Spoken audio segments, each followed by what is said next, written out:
Okay, everyone, it's But 3:09. Let's go ahead let's and waste it. call the regular meeting to order. If we can all stand up for the Pledge of Allegiance. I pledge allegiance to the flag of the United States of America and to the republic for which it stands, one nation, under God, indivisible, with liberty and justice for all. Okay, we'll go ahead and have roll call. In attendance, we have Carol, Ed, myself, we have Bob, and we have Doug. Approval of the final agenda. So moved. I move adjustment. that agenda item 11A be moved up to after public comment. I'll second that. We have a motion and a second to move 11A to after public comment. All in favor, say aye. Aye. Opposed?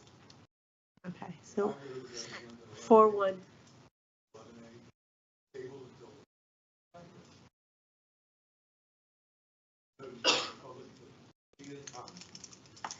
Okay, so we have a motion by Bob. Do I have a second on that motion? Second. We have a motion by Bob, second by Carol. All in favor, say aye. Aye. No opposed, say aye. Aye. 3-2.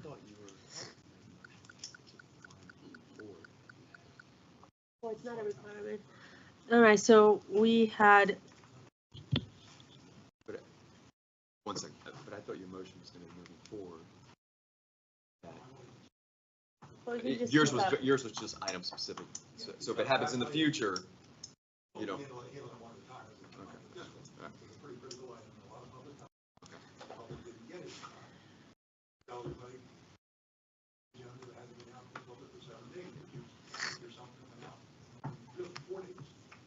Okay, so, What? so we have a, with it, so then what, hold on.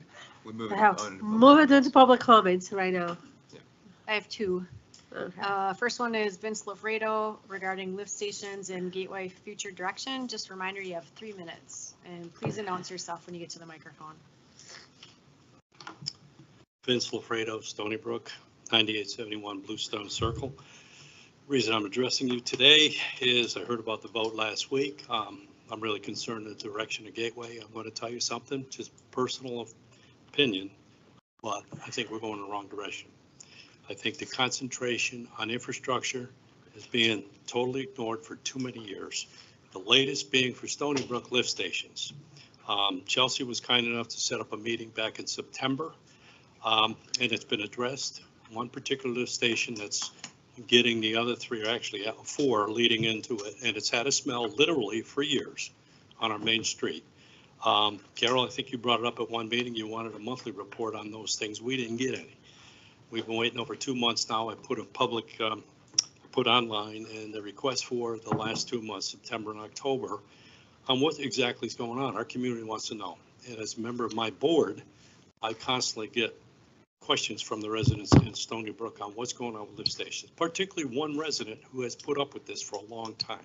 I don't think anybody on this board would put up with it in their community. And the fact is, the rotten egg smell, it's got a chemical name to it. And I've done some research on lift stations. In fact, I even acquired a book that was published in 2015. Now is the time for modern lift stations. And ours is past 20 years, the 4 that we have in our community. Maintenance is not the clue. If the maintenance was done properly on a timely basis and our community was aware of it, I'd feel a lot safer not even talking to you about this, but it hasn't been. There's been no maintenance logs, particularly on the main station where it goes through. I've learned a lot about these things. This book is good reading too. I actually called the author and I found out a company that's worldwide that we probably should look at this and see what the costs are. And then when I looked at the 2025 budget on lift stations, it's totally underfunded. And going forward, and it's under the enterprise fund in the budget, I've really got concerns going forward. And in essence, this is something I haven't had a chance to talk about, but our community is definitely up Just in let him arms over this. finish the 3 minutes. Okay. Yeah, go ahead. 3 Vince. minutes Good. up? No, you're not, it's not up. Go Okay. ahead.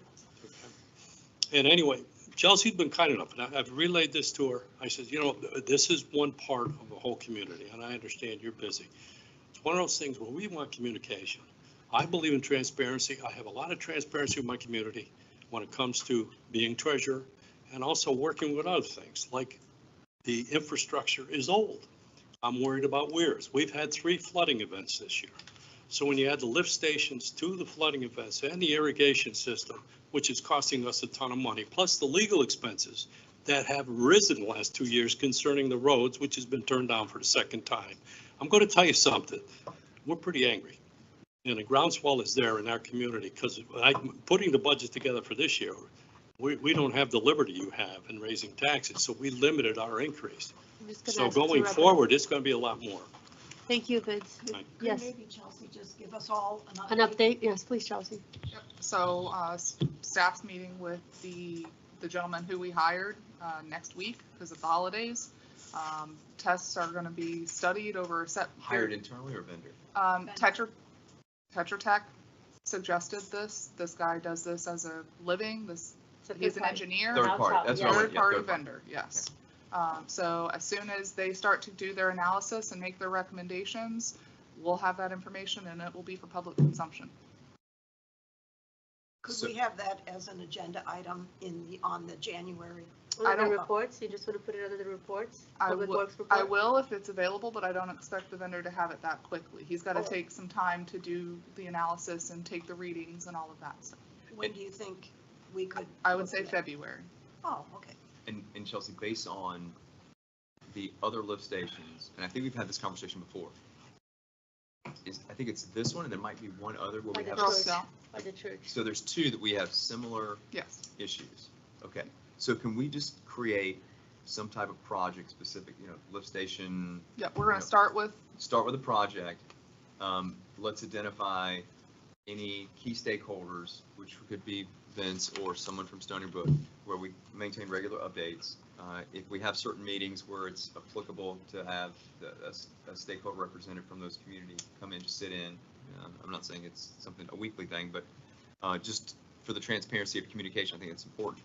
And I do know, since I've been on the board, when Kenny was here, the lift stations and just infrastructure and maintenance has been a big deal for us. Standard operating procedures and exercising valves and doing all the things that Backup generators, the whole nine. wasn't being done. So, Vince, at least from the past 8 years plus since I've been here, there's been a huge focus on infrastructure and investment into those pieces.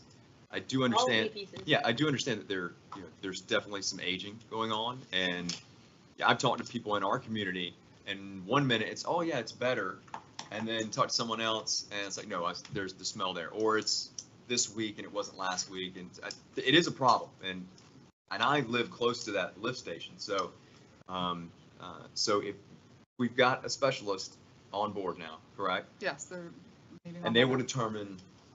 They're going to make a recommendation make a onto a recommendation. permanent repair that we need to do to make this long-term issue go away. Now, I have not seen any public records requests come in. Vince knows that if he emails me, it doesn't matter what time of day, that I'm going to respond. So they can ask for an update, but for me to sit there and remember to send an update to every resident on every project that we have, No, but I'll I be think doing that all I day think it long. would be applicable to maybe at least send an update to the board, the Stony Brook board, or Jason. They can reach out at any time. I'd be more than happy to provide an update. JT has reached out. I did give him the update because I had a meeting with Chelsea last week and he was questioning about that. So I went over with Chelsea and then I went over and I recapped everything with JT. Do we have a history of the SO2 concentration, taking samples daily, weekly, monthly, anything? What Because that's, this guy's going to come in here, No. and if he I has think no that- data, well, he's there- going to and have to that's- create data. there And is, then usually it's about 8 weeks. That's what I was saying. I don't think we're gonna have the reports by February. I'm That's gonna be off. He's got to We take meet samples. Monday, we'll have an idea. Tetra Tech back in 2017 took some data, those samples. I don't know if that data is applicable to today, so he's gonna have to take those samples, I will. put together with a. I will. And what I would expect is there be both a short-term and a long-term solution. Yeah. Short-term is how to get rid of the smell today, Yeah. how to maybe maintain it, but there's probably going to be a long-term which might require larger investment to, replacement. It's modernization. gonna be costly, we know that. Usually on these type of deals, these come up, and I've had them for years. It's one of two things. Somebody's dumping something into a sewer, and since that's basically residential out there, I don't think that's going to happen. But the other one is time. Sewage turns to that SO2 starts in about 4 hours. Anything over 4 hours, and it's in the pipe or in the line, it's going to start creating odors. So this guy's gonna have to come in and start doing some sampling and see what it is, but I'm telling you, the issue of sewer gas at pump stations has been around forever, and it is a nightmare to solve. This one is the one that, budget-wise, that we're prioritizing for this year. Our plan is to put in the fiscal budget for next year, the Girl Scout one, because that is the other issue that we. No, we had complaints about. Yes, so we're working on it. The one at Again, the church. you can always reach out if you'd like an update. And Make that Vince, what I would abundantly do is, clear. if you are the kind of point of contact for this, because it sounds like you've been heavily engaged, whatever frequency you feel adequate to update the board on progress, to Chelsea's point, it'd probably easier for you, weekly or once a month, hey, can I get an update that you can provide to the board on these items? That way you have the transparency that you need and that the board needs as well. And I'm sure you don't mind, you know. Point well taken. I don't want to be invested. No, She's got enough to do on her plate, but is something here, acknowledged, I think, by Carol in one meeting several months ago, getting a monthly report. That's all I want to Okay. let them know we're making progress. We're trying to. Well, that's what I would say. I think it would be applicable to update the board on a monthly basis.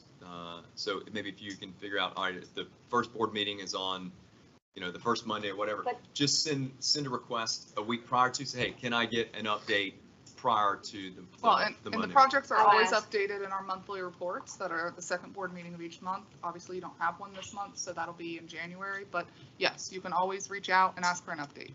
Bill, do we have any questions for Bill?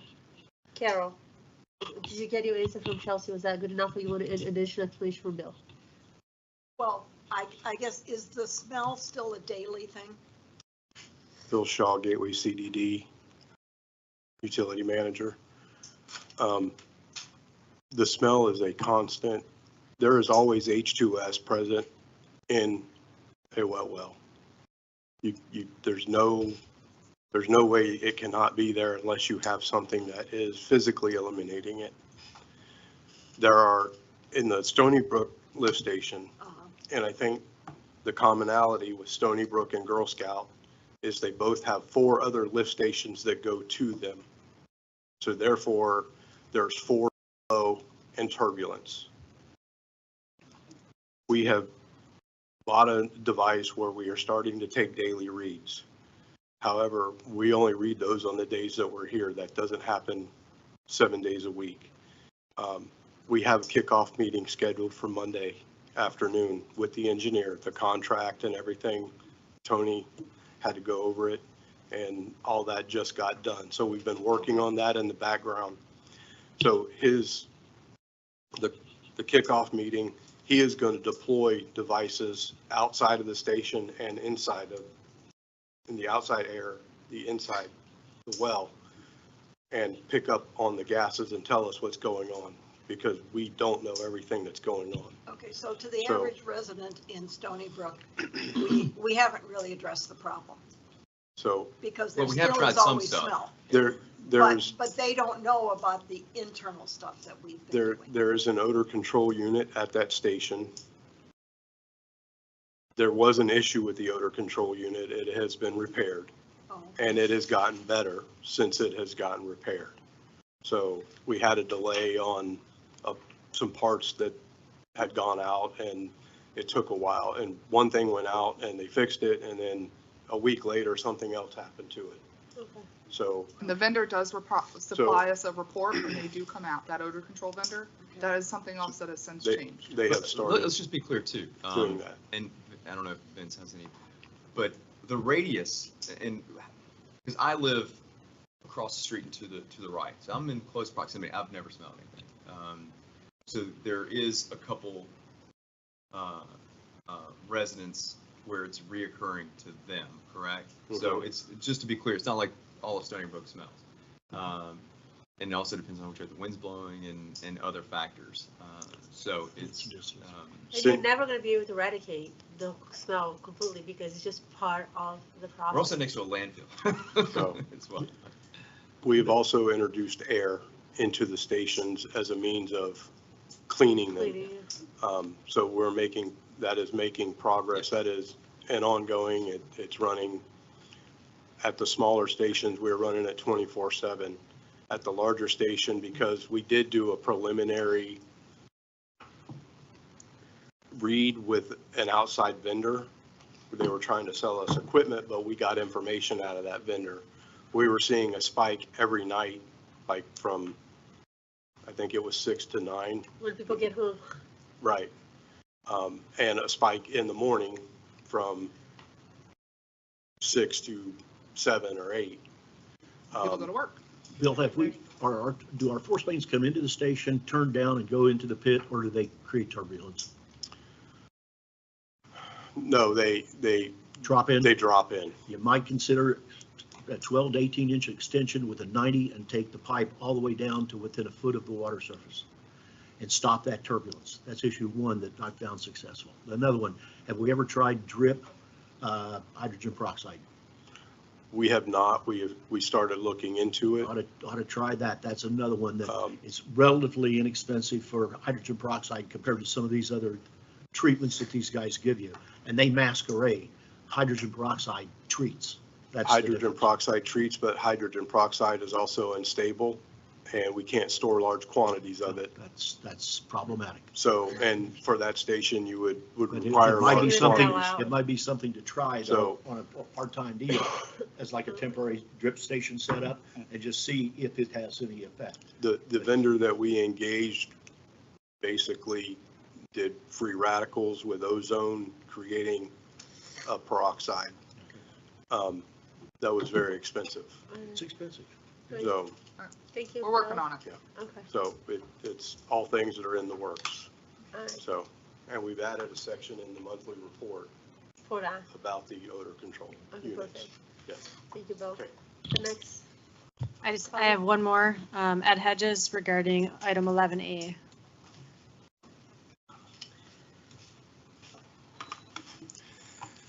Good evening. Per Tony, Ed Hedges, 10532 Azura over in Pelican. Per Tony's memo on today's agenda, a non-ad valorem special assessment must meet two requirements. The property must derive a special benefit, and the assessment must be fairly and reasonably apportioned according to that benefit. I would maintain that the Pelican Preserve community derives no value from the Gateway Community Parks and Recreation Facilities operated by the CDD. The CDD encompasses two distinctly different communities, Pelican Preserve, which is the City of Fort Myers Special Development Area, and the Gateway community, which is a Lee County Planned Unit Development, or PUD. The Gateway development included requirements for community parks, and the developer provided open space and parcels for the required parks. And the Gateway community residents should pay for the operation and maintenance of those parks. As Pelican Preserve is within the City of Fort Myers, we have paid park impact fees and property taxes to support both city and county parks and recreation facilities. The city did not require the allocation of any municipal park or recreation space within Pelican Preserve. Instead, the approved Pelican Preserve Town Center and Golf Club are private, member-only amenity facilities. The Town Center provides all Pelican Preserve residents with more age-appropriate amenities than the CDD Parks and Recreation facilities provide. Asking Pelican Preserve residents to support parks and recreation facilities in both the City of Fort Myers and the Gateway Community Parks is unfair, as only the Gateway development had the requirement to provide community parks. I'd also like to, since I note that there's a vast age difference between the two communities. The average age, according to the recent census data, the average age within Pelican Preserve is 72.3, and Gateway is 37.5. 23% of Gateway residents are under 18. Pelican has no residents under 40. And 20% of the Pelican residents are over 80, while in Gateway it's only 4%. thank you, Ed. Do you have anybody else? That's it. What is it? Go right here again. All right, I got one more. Carol Brocky, Park Survey, Pelican Preserve. Okay, I'd like to, Carol Brocky, Pelican Preserve, 10509 Bella Vista Drive. I'd like to, at the September 19th public hearing, I spoke that no Pelican Preserve resident had received the Parks and Rec survey. At your last meeting, Mr. Geppert asked Chelsea when Pelican Preserve people would receive the survey. On 11/27, I did receive the survey, and but I feel that the CDD's list of Pelican Preserve residents is totally inadequate. I only talked to one other person, the president of the PPCA, that received the survey. So, and the 10 other people that I talked to didn't even know what I was talking about. Especially, you know, when I opened the survey, I was surprised to see this master plan, because that was the first time I had heard about it. You know, yes, I attend 10 meetings, but I didn't know anything about a master plan and the cost. And, you know, I believe at one of the meetings we talked about, there was a figure of 51%, it must have been of Gateway residents, were negative about the parks and rec. I'm concerned about, you know, to talk about your infrastructure, your lift stations, your ponds cost, and this affects the Gateway residents. In today's economy, with the country's inflation and people worried about putting food on your table, you know, you've got your ponds increased type of thing. I really would think that you need to reconsider what the Gateway residents want and be more cost effective. Thank you. Thank you, Carol. Anybody else? No. Okay. We'll go ahead and move to local achievements. Do we have anything? Okay. And then no committees or items to report. All right. Approval of minutes, that we have nothing. Consent agenda items. I move on consent agenda item 9A, B, C. Because I have a question on D. I'll second that. Okay, so we have a motion to approve consent items 8, 9A, B, and C. Do we have a second? All in favor, say aye. Aye. Consent agenda item D. So what is your question? My question is, I noticed that the original, this original task authorization was done back in 22. And these are just accumulated ad orders, in essence, on just the administrative building and the park. The administrative building and the park used to be separate, but because now there was one project, you recall a handful of meetings ago, you removed a lot of items from the admin building task authorization, and that was a change order to reduce costs. This is putting some of those costs into this task authorization to move, because Grady Minor used to be the engineer of record, and now with Holmontes being the successor, some of those costs come over here, but this is a construction administration change order for the park and the admin building. So it's up to $500,000 now, $500,000 something. And This is by construction. the time it gets done, is this going to double again? Are we eventually talking about $1 million? The only other outstanding item is CEI, which I'm working with Tetra Tech and Holmonte. CEI? Construction Engineering Inspection Services during okay. construction. So this is for construction administration, and then there would be one more. Typically, your design is 10% of your total project cost, and I anticipate us to be near that final completion. So the project's basically $7 million, or no, it's It's Little less. 9, eight and some change. 8 and some change. That's including the. So it'll be close to $850,000 by the time we get done.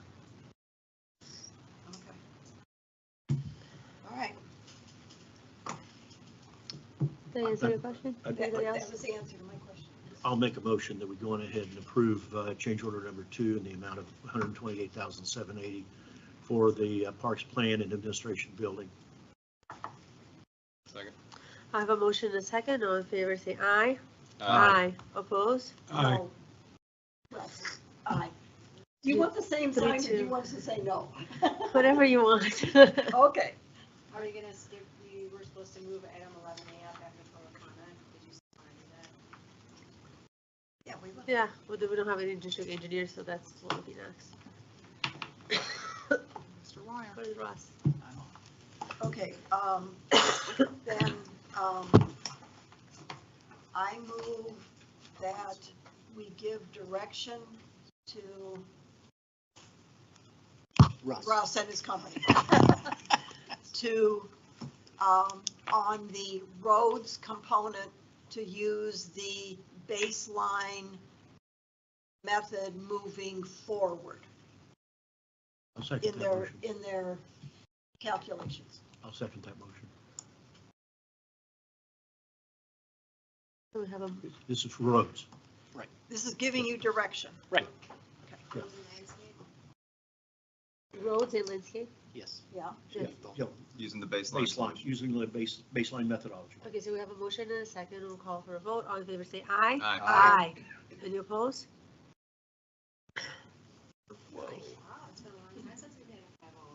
Okay, thank you, Laura. And now if we could have Russ's presentation. Go ahead, On the Russ. other one. Yeah, go to the PowerPoint now. I think the one you sent out on Thursday just had the cover on it, wasn't it? I updated. And I apologize for that. Yeah, It was- I did update it, so that's what got published Monday. I Okay. didn't, Mine I didn't was look. pages. It was Thanksgiving morning and I was watching Macy's Day Parade. I didn't look. It just Yeah. posted. No, it was my fault because I had printed a PDF just before that Mm. and I only printed one page and that's what happened. I thought it just went through. So my apologies. Shoot me. So Kaylee is online if you'd like the engineer to go over the engineer's report. If not, we can go right into Russ. Why don't we go right to Russ? Okay. Going straight to Russ. All right. Russ Wire, Real Estate Econometrics, your assessment methodology consultant. These are the last three pieces actually we need to go over. First of all, we're going to go over the general fund, enterprise fund allocation, and I'm going to turn that over to Chelsea to give the explanation because she gives you different alternatives of the way they had measured that. And since that came from them, I thought it would be better for her to do that, and you can ask her questions directly. After that, we will do the Parks and Recreation analysis. And I've done that two ways. One, I did it all in, and the other one I did with some benefiting factors and administrative cost analysis. And that really is all in. Everybody is one, but there's a difference between where the salaries go. So when I get to that, I will go through that. But at this point, I will turn it over to Chelsea. Russ, do you just want to touch on the background Oh, and how? I apologize. Yeah, a couple of things. Again, it's the same thing. Today's workshops, we're focused on it's not a workshop now, we're in the general meeting.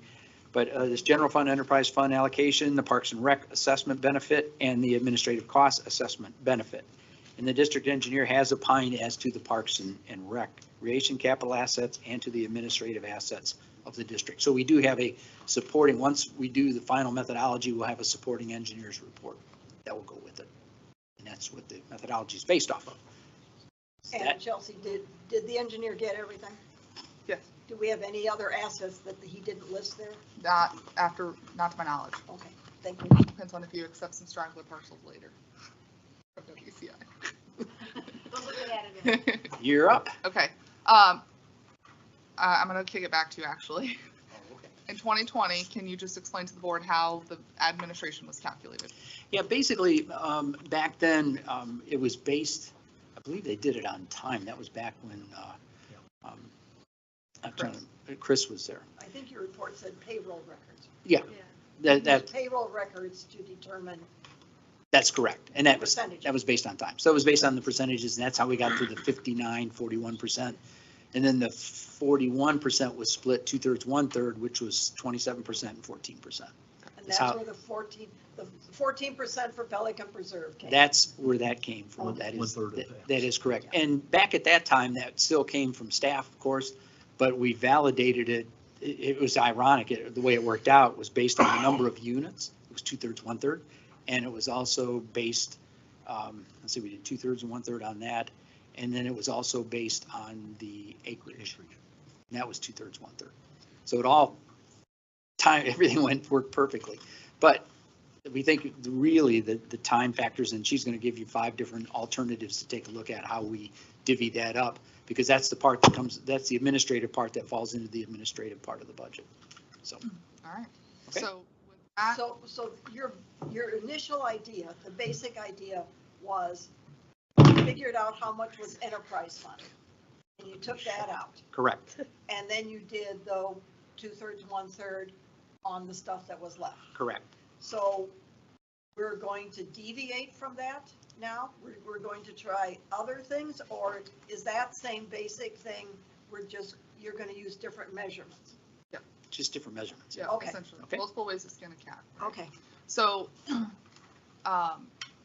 had just said something that made me think.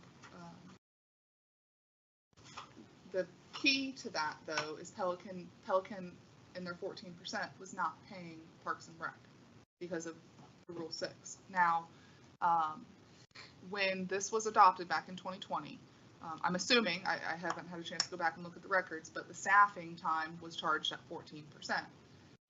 I don't know when and if that changed, but if you recall, every year in our budget discussions, we have that staffing allocation sheet, and staff puts in what we believe projecting our percentage that we're going to dedicate to certain resources each year: waterway management, Parks and Rec, utilities, etc. That number, that if we continued to do that, would be your first option, which would be status quo. So that percentage, which I'll let kind of Laura go into the details of how we calculated our status quo, which we'll get to the next page. So what we thought should be 59, 14, 27. In reality, Laura went back and crunched the numbers in this current fiscal year's budget, and that's the next slide. And this is what was calculated. So if you look at the bottom line where it says total, that's the total of all of the salary expense, including benefits, so employee expenses for this fiscal year that's in the budget. The allocations are as they stand in the budget. So the general fund is paying basically 31% of the staffing cost. Pelican is paying 9.4%. Parks and Rec is 13%. Stony Brook is 0.2%. And then the enterprise, if we round up, is 47%. So it's roughly a 50-50, it's close to 47, 53, of which Pelican isn't even paying 14%. They're only paying 9.4%. And we don't know that. We know that we adopted in 2020 a rule that they would pay the 14%, but they just for some reason did not pay that. I haven't gone back and looked at year over year To see if anything changed. And the best way that the way that I understand it, having looked at the budgets, is because that is the only section of the allocated costs, which we went over ad nauseum this year with our budget, where it's not split 27, 14, 59. It's based on the allocations that we put in the staffing The sheet. hour. Yes. Yes. So that's why this is, so that's why it's not 27% between general and Parks and Rec, and then 14% to Pelican and 59 to enterprise. These are using actual dollars, the way that they're allocated in the budget. Well, actual projected, yeah. This is the budgeted numbers for these areas for fiscal 25. And dollars equal hours, right? Yes. Or allocation. Yeah, This is assuming projected full-time or part-time and all that, Actual yeah. projection allocation. Yes, Yeah, okay. yes. So that's where the status quo came out. So this is what today in the budget, this is the actual percentages based on our projections for how the wage expense, the administrative expenses So are. Pelican split up. paid less than what we had Correct. originally. And if you think back, it actually doubled for 25. So for 24, they were probably only paying about 4%. But we have to go back and calculate. I didn't do that. I didn't have a chance to do that. How in the world do we do that? All right. Okay, well, Bob's like, from let's not this, talk about it. the one thing that stuck out for me was the enterprise fund, because it's no longer 59%. It'd be more like 47%. Correct. Okay. Correct. And that was a big thing that we noticed when we started doing these And numbers, why was is that Because this is 24, that report was done in 2020. Why the shift? Staffing has changed considerably because I started, they actually, I think you guys adopted your assessment methodology at the very first board meeting I attended when I started here. So the current assessment methodology, they never changed the percentages. We just allocate the staffing based on our projections, like in that staffing sheet. So that's why the 14% wasn't enforced. Like Chelsea said, I didn't go back to read the assessment methodology to see if that's what was agreed upon, is that Pelican would flat out pay 14% of the wages. I haven't had a chance to look into that. Tony's waving over there. I pulled up Russ's report from back then, and this is the draft version. It's dated at least April 6, 2020, Russ. In the portion it talks about administrative cost allocation recommendation. The consultant utilized payroll timesheets to first determine the split between the enterprise fund and general fund timesheets. And then it goes, from there, the consultant further split the general funds between Gateway and Pelican Reserve by acreage and by the current historical former EAUs. That split showed Gateway receiving 67% of the general fund admin cost and Pelican Reserve 33%. And then the next page, the board adopted that reallocation during the preliminary budget approval back in May 2019. And that's when the adopted FY 2019-2020 59-27-14 occurred. Okay. And I do know, like, The consultant even, is Russ. Go ahead. since I started here, like the size of the utilities team is slightly bigger than when I started here, where the public works is considerably larger, as is the Parks and Rec. So on the non-utility staffing side, we have considerably more staff, which would explain why the enterprise fund is no longer 59% of the total wage cost, because their ratio to the total employees has They haven't shrunk. gotten smaller, they've Yes. not gotten bigger. Yes. Yes. Yeah. So- Okay, that's a good way of putting it. So one of the 5 options with your assessment methodology is stay status quo. And that would be doing that percentage breakdown every single year and going through and staff projecting, because that's the best that we can do for the next fiscal year. So that's option 1. Just an example of the staffing sheet that shows where, it's not the whole sheet, it's just part of the sheet that shows like how we allocate our time and where the calculations come from. Back at the time that Is Laura your joined, microphone on? I know George says she can't. back hear at the you. time that Laura joined the staff, Pelican used very, very little resources over here. Well, and I think it might even be reasonable. I think it's acceptable to come in under. Coming in over is where you run into problems. Yeah. Right. So if we do set a baseline or a threshold with our existing 59, 24, 14, 27. When it Sorry, was 27, 27-14, 27, 14, we didn't come anywhere near to using the 14, but yeah, that was well, that's what it acceptable. would be. Yeah. I like the projected, but just, not to exceed, And 14 even without- at the 9.4, and this is with the increase of average 100%, as much as 200% of various staff people's times this year that I particularly objected to until it's justified. And we still haven't seen all that data, but it's going to come in the future. And is staff comfortable with staying with? Let us go through the options. Oh, okay, What our okay, staff sorry. recommendation I is. didn't mean to jump in. No, just background. Okay. So the next option is per full-time equivalent. That's what FTE Oh, stands that's for. what that means. That's what that means. So if you take the total number of employees, 32, and in administration, we have 5 employees, 5 divided by 32, you get your percentages. So that's one option. All right. The next one is do that same formula, but you do it with the salaries, because obviously Laura and I, being the highest paid employees, we have a higher salary compared to our utility staff. So you would divide the 589 number into the 2.9 and you get 20% and so on and so forth. And when you look at utilities, you're really looking at enterprise. Yes. Okay. This next option is there are very few staff. So we have our enterprise utility staff that are 100% dedicated, paid for out of the enterprise fund. That includes billing, that includes our field staff, et cetera. There are very few staff that jump between the enterprise fund and general fund, mainly administration. Myself, Laura, contracts manager, and then Julie, our accounts payable specialist. So we went back and that, if you recall a couple slides earlier, we had the percentage sheet.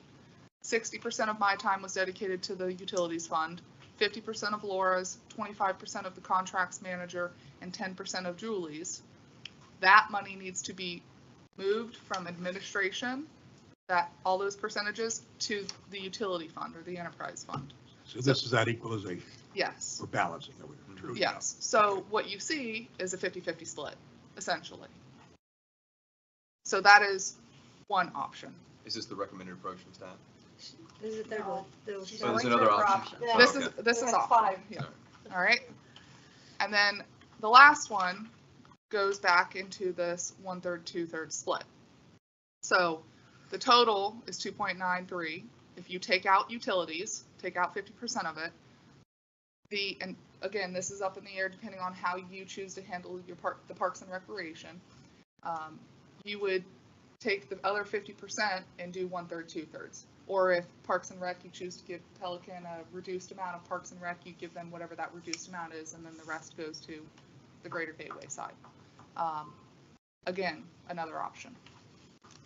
So. But it's the same as the one before, Uh, as far as. 50-50. You're just, Same you're just 50. calculating it different. 50-50 split. So the biggest note in this is So the, option 4 and 5 are the same. Basically the Basically. same. yeah, You're just using The old math school is math clear. and Common Core. yes. And it's the one that more closely Is it proportions the costs, the incurred costs, to the category that it belongs in. Which, You need to do. two things. One, three. One, what does staff recommend? Which option allows for transparency into allocation of hours worked? Let's say specifically for Pelican. I don't want to bill them for something that they're not getting the usage, or they're overusing. We need to be able to, to address that. And then three, I think we should adopt an internal standard comparable to what we would do externally with our vendors, if at all possible. So with those the things being considered, were those things considered? And two, what does staff recommend? So we would like to get away from nickel and diming every single hour. We're tracking time right now per fund. I would love to get away from that, but understanding depending on how the board decides with the Parks and Rec, that we may never get away from that. Either way, it's always a projection, and unless you're giving everybody a timesheet, myself included, there's no way to truly track the true cost and true it up at the end of the year. So I would recommend that you have enterprise fund and you have everybody else. It's similar to similar in the enterprise fund where your base rate covers your expenses. Admin are here regardless if we're spending time on waterway management, Parks and Rec, admin, you name it. Staff is staff. But I still think at the end of the day, if you're not 100% dedicated and you were splitting time, whether it's a third or 2/3, you still have to come up with how much time was spent. So if you were cut 3 ways, how do you know you're spending 33% of your time in these? My calendar. That's why it's really only applicable to 4 staff, and that's administration staff. We're the only ones who are split.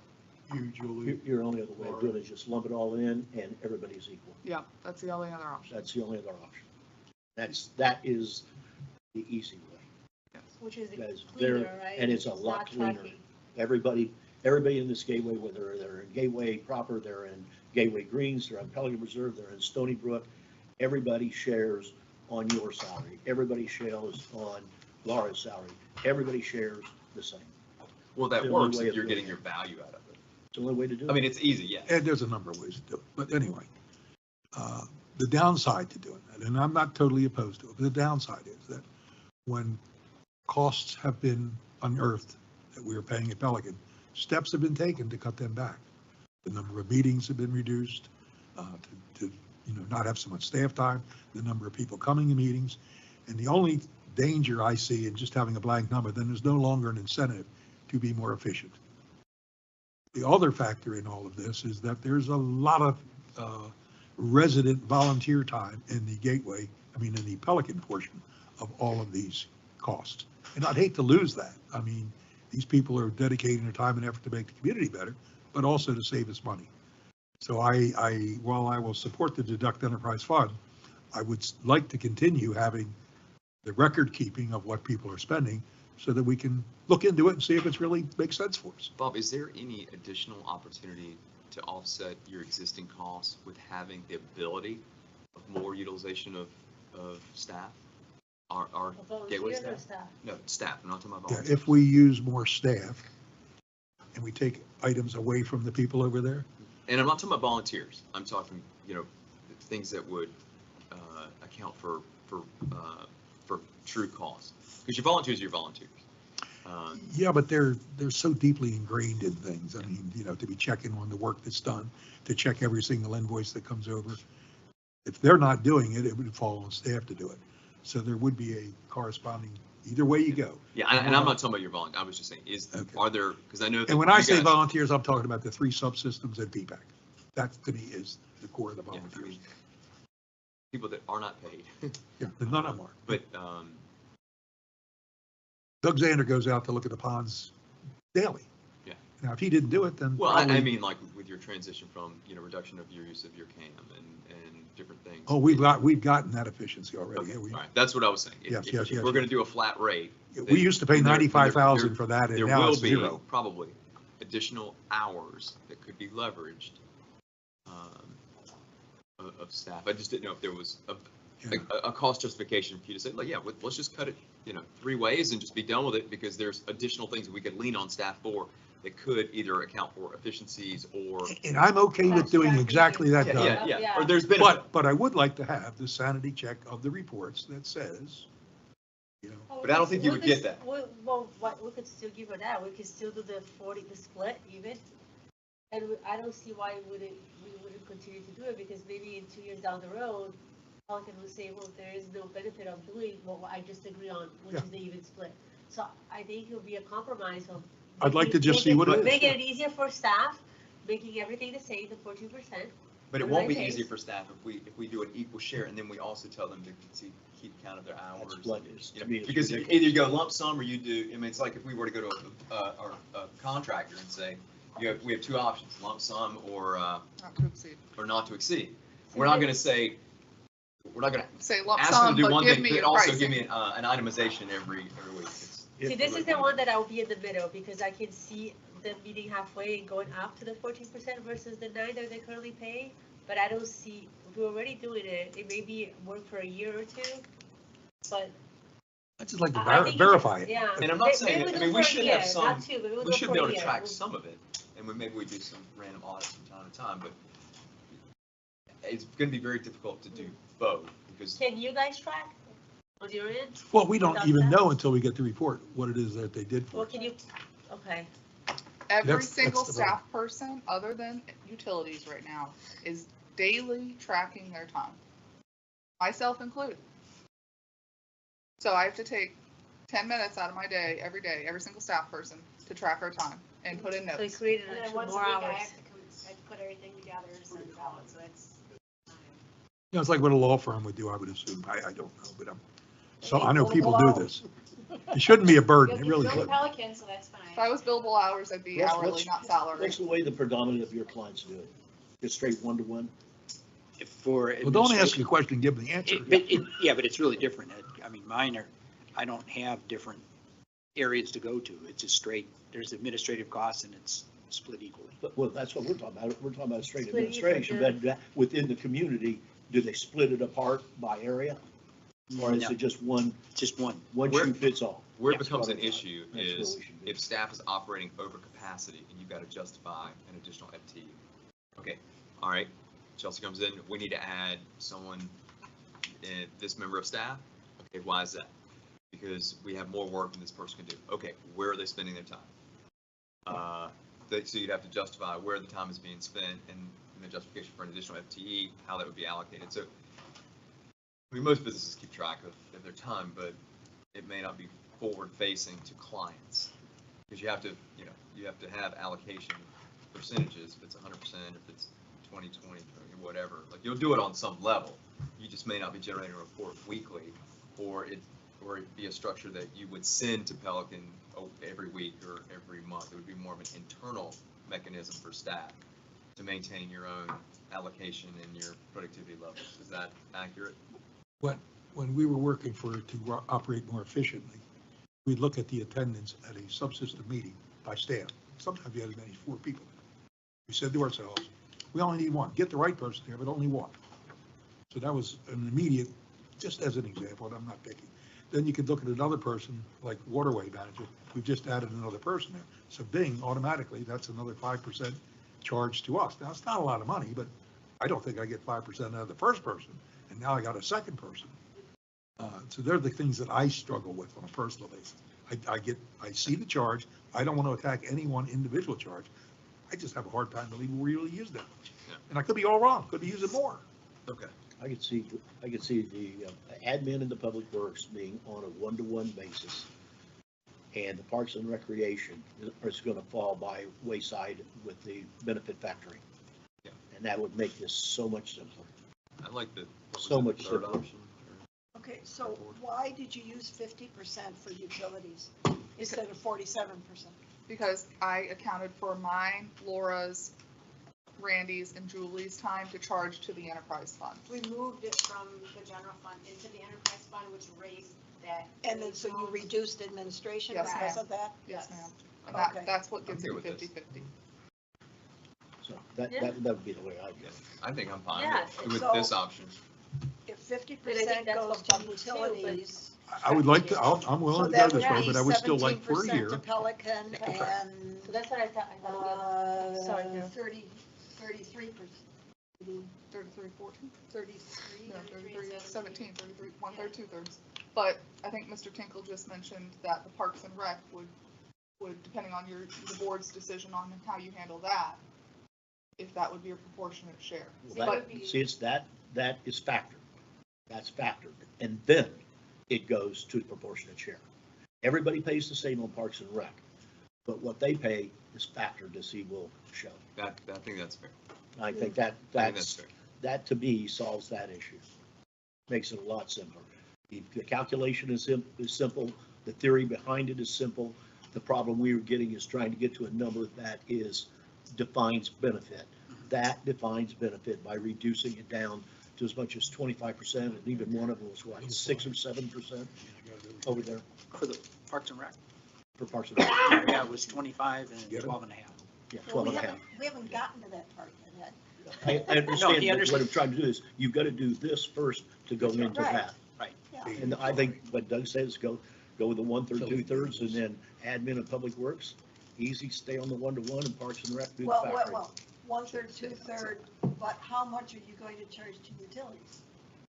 50%. Well, I'm going based upon what this says, 50, 47%, what this 50%. 59%? No, 50. Keep it the way it was? I'd go with the 50, right? 50 is what their numbers show, the best available numbers in 2 methodologies of doing it, come up with the same daggone number. The fourth and the 50%. fifth option. So basically, it would be 50% is utilities, and then you take the admin and public works, those go together, and then you would pay 17% of that cost, and Gateway would pay 33% of that cost. And then the Parks and Rec, we haven't decided how that's gonna We be figure divvied that up out yet. based on benefit calculation. And that's pretty close to what we've been doing historically. Pretty close. So you want is that, so we're clear on that, and that's the direction? Yeah, Yeah, but with the caveat that for the next year or so, I would still like to keep track What of do the you- hours. we'll check And it. we'll see what it looks like at the end. If it doesn't. Can we make it very- compromise? We'll Because try for the rest of this fiscal. can we compromise? We're and- compromising for 2 years to 1 year. Is that? We've been tracking for, I think, Since about May. 6, well, okay, Since longer. September. No, No. we haven't, May. we've only started getting reports October 1st. We've been tracking internally since well into last fiscal year. So we're almost up to a year. So can we compromise and go to the end of the fiscal, end of this In other fiscal words, year? get 12 months of data. Yeah, you'd have a year and a half's worth of You data. have reports that you can provide them. October 1st to September September. September Same 30th. thing. I think we agree to Okay. continue to the end of the fiscal year, and then we make an assessment moving forward Okay, at that time. so that's good? Go ahead. Staff you have- appreciates I would that. really love to stop tracking. And then you'd have, what, 4 or 5 months of back data Yeah. to add to that. Yes, Okay. exactly. So you'd have, So we're clear, we're good? yeah. And I also need tutorial on SharePoint. 'Cause I can't. Be more than happy to give it to I you, know, I Bob. keep hearing. All right. Let us know. Board training. Russ. Okay. Moving on. Yes. Parks and Rec budget. Here, Okay, so what did you come out with our direction on that? On that one, Uh-huh. staff is gonna do, it's gonna be 50/50, and then the other 50 is gonna be, what, 33/17? And then Correct. Parks and Rec TV. And Parks and Recs to be determined based on what we do here. Okay, And continue to get data to finish a 12-month period. All right? thank you. That's a good recap. There we go. Parks and Rec budget is located in the Gateway section, GFO 01, and we can go through it. You've had it since Monday, and I apologize for the lateness of that, but next slide, please. The Parks and Rec, which includes special events, payrolls and salaries are included in this, as is all of the benefits in this $921,659. That's the Parks and Rec part. Go to the next page. Including in the Parks and Rec is the swimming pool, which also has payrolls and salaries and benefits included in it. And the total of that is $382,209. And then at the bottom of that, you see in yellow, it says the reserve capital program. And if you recall back in the beginning, I said we had that as $279,000 in total. And then I allocated among the silos based on the silos percentage of the total budget. Does that make sense? Russ, Yes, sir. Reconfirm, the 382 for the swimming pool is already in the 921, is that correct? No, it's separate. It's in addition to. It is in That's the addition. pool. Well, that's what I wanted to Yeah, make that's sure. the pool. The other one is everything else. So Yeah, it's that's- 921,000 plus 382. Correct. And then if you add the Parks and Rec allocation of the reserve part, Okay. which is 76,000, you get out of the bottom of that, it says 1,379,678. That's what we're looking at for Parks and Rec in total. Say it on the screen, Bob. Well, wait a minute. 921,000, 382,000, and another 279. No, and then another 76,000 on the right-hand side. Say that again. It's factored. That's the whole capital reserve program. That's just the Parks and Rec component. That's its proportionate share of the total Okay. 279. So total park is 1.4. Correct. Okay. Yes. Okay. Okay. The next page is the Parks and Recreation allocation factors. And I looked at this two ways. But the first way I looked at it is everybody got a 1, didn't matter. So it was split equally among everybody. And then I went back when I was thinking about our last meeting that we had. So if you go there, as you can see, we had the allocation. Let me do this one first. So if you took everybody with a 1, all of the parcels that are in the Gateway District, you go to the next page, and we split that 1,379, it comes out to $175 per unit. Doesn't matter where you're at. If you're in C5, if you're in Pelican, if you're in Gateway, if you're a commercial owner of a building, it's 175.09. Okay, so that's if you do it with everybody with the 1. Then now I go back to last meeting when we were talking. I know Doug, you weren't here, but I heard you loud and clear when you were talking, saying that if you recall, you said everybody benefits to some degree. It is, you're within the district. And so, and you had mentioned, say, maybe it's 20%, maybe it's 30%. Everybody benefits at that point. So I was thinking about that as maybe, let's see what happens if we use that as the factor. That's where I got to the 0.25, 25% of 1. And then on the commercial side, because of the commercial people and not really using the facility at all, and I'm sure there's an argument to say, well, we're not using the facility over here, over here, over here. However, as a commercial person, I mean, they're not going to be using the facilities at all, period. So what I did is I gave them a factor because there's a portion, they benefit from it being in the district. So that's where I came up with the half of the 25 or the 0.125. It says 0.13 here, but they rounded up. Right? So I used all of those EAUs and added them up. And if you go to the next page, on a Parks and Rec per unit, if the Gateway residential parcels are 246, doesn't matter whether you're single family, multifamily, doesn't matter. The commercial parcels in Gateway would pay $31. The C5, Arborwood, and Pelican Reserve would be paying $62 per unit for that. And then again, the commercial parcels for Pelican Preserve came in at 31. So those were the two ways I looked at it. So one is one all the way across the board, everybody gets a 1. The other one we factored in based on what I thought was a very good comment that you had made about there is a portion, whatever that percentage is. And the percentage is what can be discussed. Yeah, and the way I think of it is there is benefit equals benefit base and then benefit use. Mhm. Because there should be a level of benefit just for having it in the That's what I community. think this. And then there is a base. benefit of use of those that will either participate or, get something other than just the inherent value of it existing. And that's where the factoring came in. Yeah, exactly. I think this is what I asked. So those are the two, up for discussion unless you have something further to Well, discuss. you didn't print for this, what I sent you? Oh, yeah, I did. Oh, okay, you can show that. I'm way ahead of, no, because I was waiting for you to say, make the Oh, comment. no. You said, Mr. Wire, where's my Okay. next I think slide? this satisfies Speak. what we tried to get and discussed at the last meeting, of coming up with Middle ground. a middle ground. Well, Mr. Okay, Gephardt. And to had- that extent, Can commercial properties use, Every- let's say the tavern, The owner of the tavern could absolutely, the owner of the tavern can, the owner of the tavern could use the, Well, here's a bigger Could- bigger could he- benefit, Carol. could he say on He created Friday, an we're gonna close at 5 o'clock and I'm taking all the employees over there and we're gonna jump in the pool. Can he do that? is it in season or not? Because we close at dark.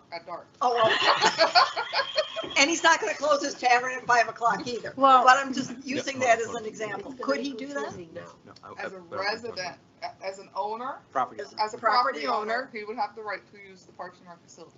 Now, if you wanted to close it for exclusivity, then you would have followed the schedule fee that we have adopted it. And The organize, same way that the Pelican could do Yeah, it. But now. here's another So if benefit. they of- wanted to close the pool just for their employees at that time, they have the right, but they would have, They share because they it. wanted exclusivity, then they would have to pay an additional fee for it, which we have it on the fee schedule. But here's the commercial benefit. If I am the Right. tavern, if I'm the tavern or any business, Yeah. the benefit of having Parks and Rec is the additional Revenue. trip generation and traffic that they're going to get. So tavern generates a ton of revenue on every day of the week, Fridays and Saturdays, because of the leagues that we run, because the amenities that we have. There is an absolute value, and you could probably go to every business owner. They benefit. They benefit. Yeah. They absolutely benefit. So it may not be a benefit How- of use, but there's the benefit of the benefit. How The do I property. in Pelican Property. Preserve, when none of these people come by my house? Where is my benefit? Where is your, So- You have the ability to use it. There's That's a- your benefit. It's And a base factored. benefit. Yeah, everybody has a base benefit. okay, in looking at what Russ had presented, I did a little bit of informal research. And I determined that there is not a single person in Pelican Reserve that has a badge to the pool. Zero, not one. I was expecting some. But neither Julie, Gloria, or Georgia, nor Kelly, what's our pool person's name? Harry, Carrie, said they have not issued a single pool pass. We're not selling them. Now, That's right. you have to register to There's get a pool people pass. using them, there's people using them that are not buying a pass. do we have access to, Is that legal, Ed, or is that just somebody No, that's Well, not? no, no, it's- Pelican would have to pay for it. That's Well, what but it I'm is. saying, But there this hasn't eliminates been all a that. single one. And it's factored. And we do have, well, you're saying it's fact, we do have 5 pools in Pelican, so that doesn't seem unreasonable. do we have access to those? Does Gateway residents have access to 5 pools? Oh, no, Uh, no. 12? And what I'm saying pickleball is, we courts? don't have it over here today, but what we're proposing, we would. You would have it. But all I'm saying is, as of right now, there's not a single person in Pelican using it. Now, there's still a benefit, but what I'm doing is questioning the 2.5, and I'm saying, well, 0.25. for 0.25. And I'm saying it would be more appropriate to consider one at maybe 1.25. So in a flick. Because then they do get a benefit to the point of, we know what Ed is saying, but the likelihood and the proximity of using it, that seems like a far more reasonable number. And then when you look at the demographics that Ed pointed out earlier, that our people, the average age in Pelican is 72. 72 or, and only 20% are 80 and over, we're not going to be using the soccer fields and things like that. Well, we all know that intuitively. And we're not gonna put our dogs in the car. We already have 2 Drive dog them all parks. the way over here to let them out in the dog park, Yeah. so they can poop on your land instead of ours.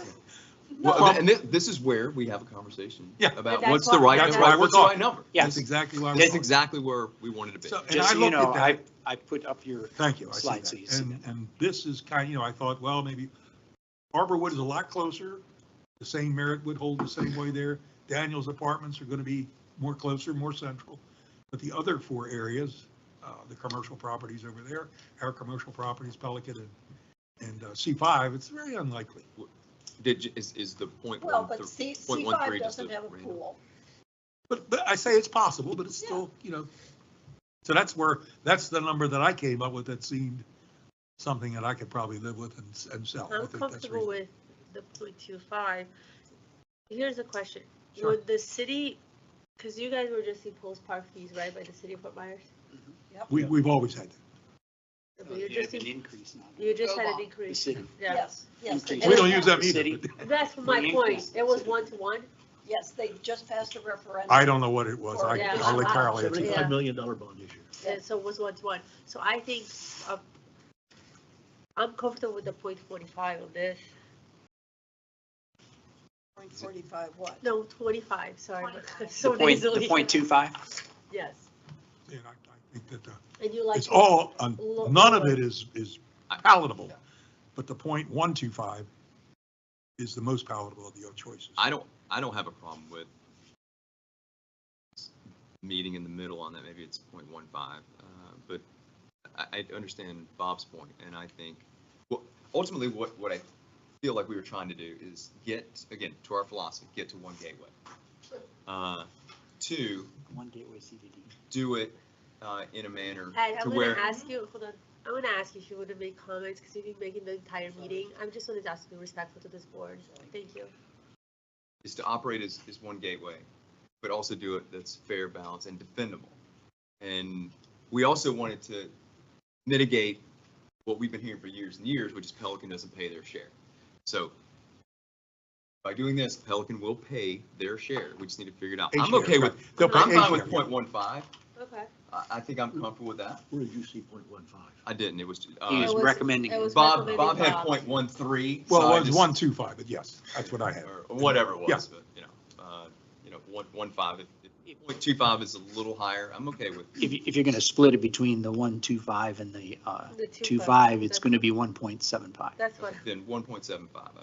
That would be So- meeting in the So middle. 1.5, So, okay. 0.15. So I taking can- Bob's deal, go down through these one by one, so I know what the hell you're doing. Gateway stays 1, I assume. Correct. Gateway parcels stay 0.13, Well, it's 1.25. 0.125. Yeah, it's round. C5 stays what? 125. Arborwood stays 2.5? They, Arborwood is the same distance propose away it. as C5 is. Exact same distance. you know, What are wait a you minute, talking about? wait a minute, wait a minute. Go The back distance to, from go back to my, Arborwood to here go is the back to same mine. as C5 is to here. Do it on a Figure map. that. Do it on a map. Just drive it. Do it on a map. I can tell you, it's Okay. exactly the same. Go ahead. Time out, Russ. time out.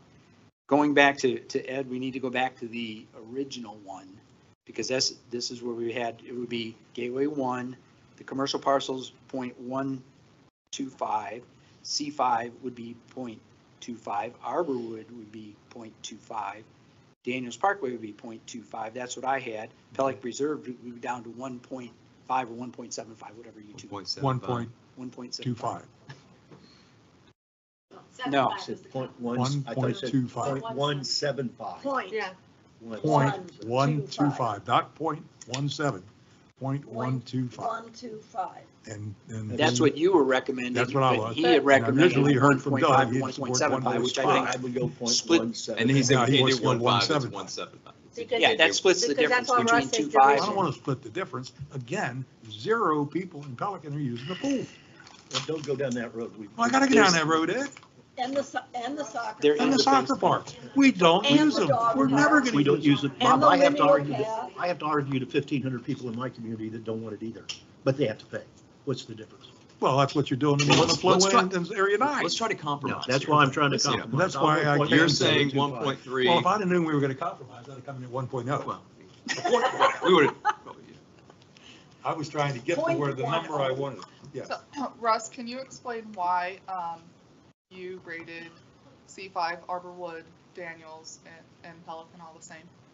Yeah, they were, well, it was because they were going outside of the district to get back into the district to that place. So those entities have to travel outside of the district bounds to get to our Parks and Rec. So we're does creating, Arborwood we're and so does creating, Daniels. hold on, Ed, one second. So we Right. are creating a So does Arborwood and classification. so does Daniels. That's what I'm saying. That's So- why he treated them all the same. Yeah. That's what, so we're creating a classification, and that Right. classification is based on what distance or, how would you determine the? Inside, outside of the Yeah, boundary. yeah. So And I, age. so we have to be able to justify the difference between C5, Arborwood, and Pelican. We're not all calling it interconnectivity, but we're looking at factors like usage and the age of the populations. But there's a base to the whole thing first. Yes, there is a That's the base. Base to the whole thing. And that's why I accepted, the 1.0 or 0.10.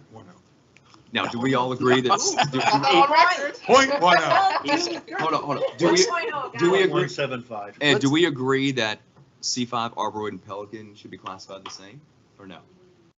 That's up to the I board. think you're gonna have a damn hard time explaining it to C5 and Arborwood, what the difference is between them and Pelican. So You're I sure think, he's gonna I have think a the problem adjustment is in one, explaining it to Gateway people. I think the adjustment is what you said, .175. 0.175, and we account that for C5, Arborwood, and Pelican. That would be my recommendation. And then we can reassess it. I could go with that. Carol, What? your opinion? I'm thinking. Okay.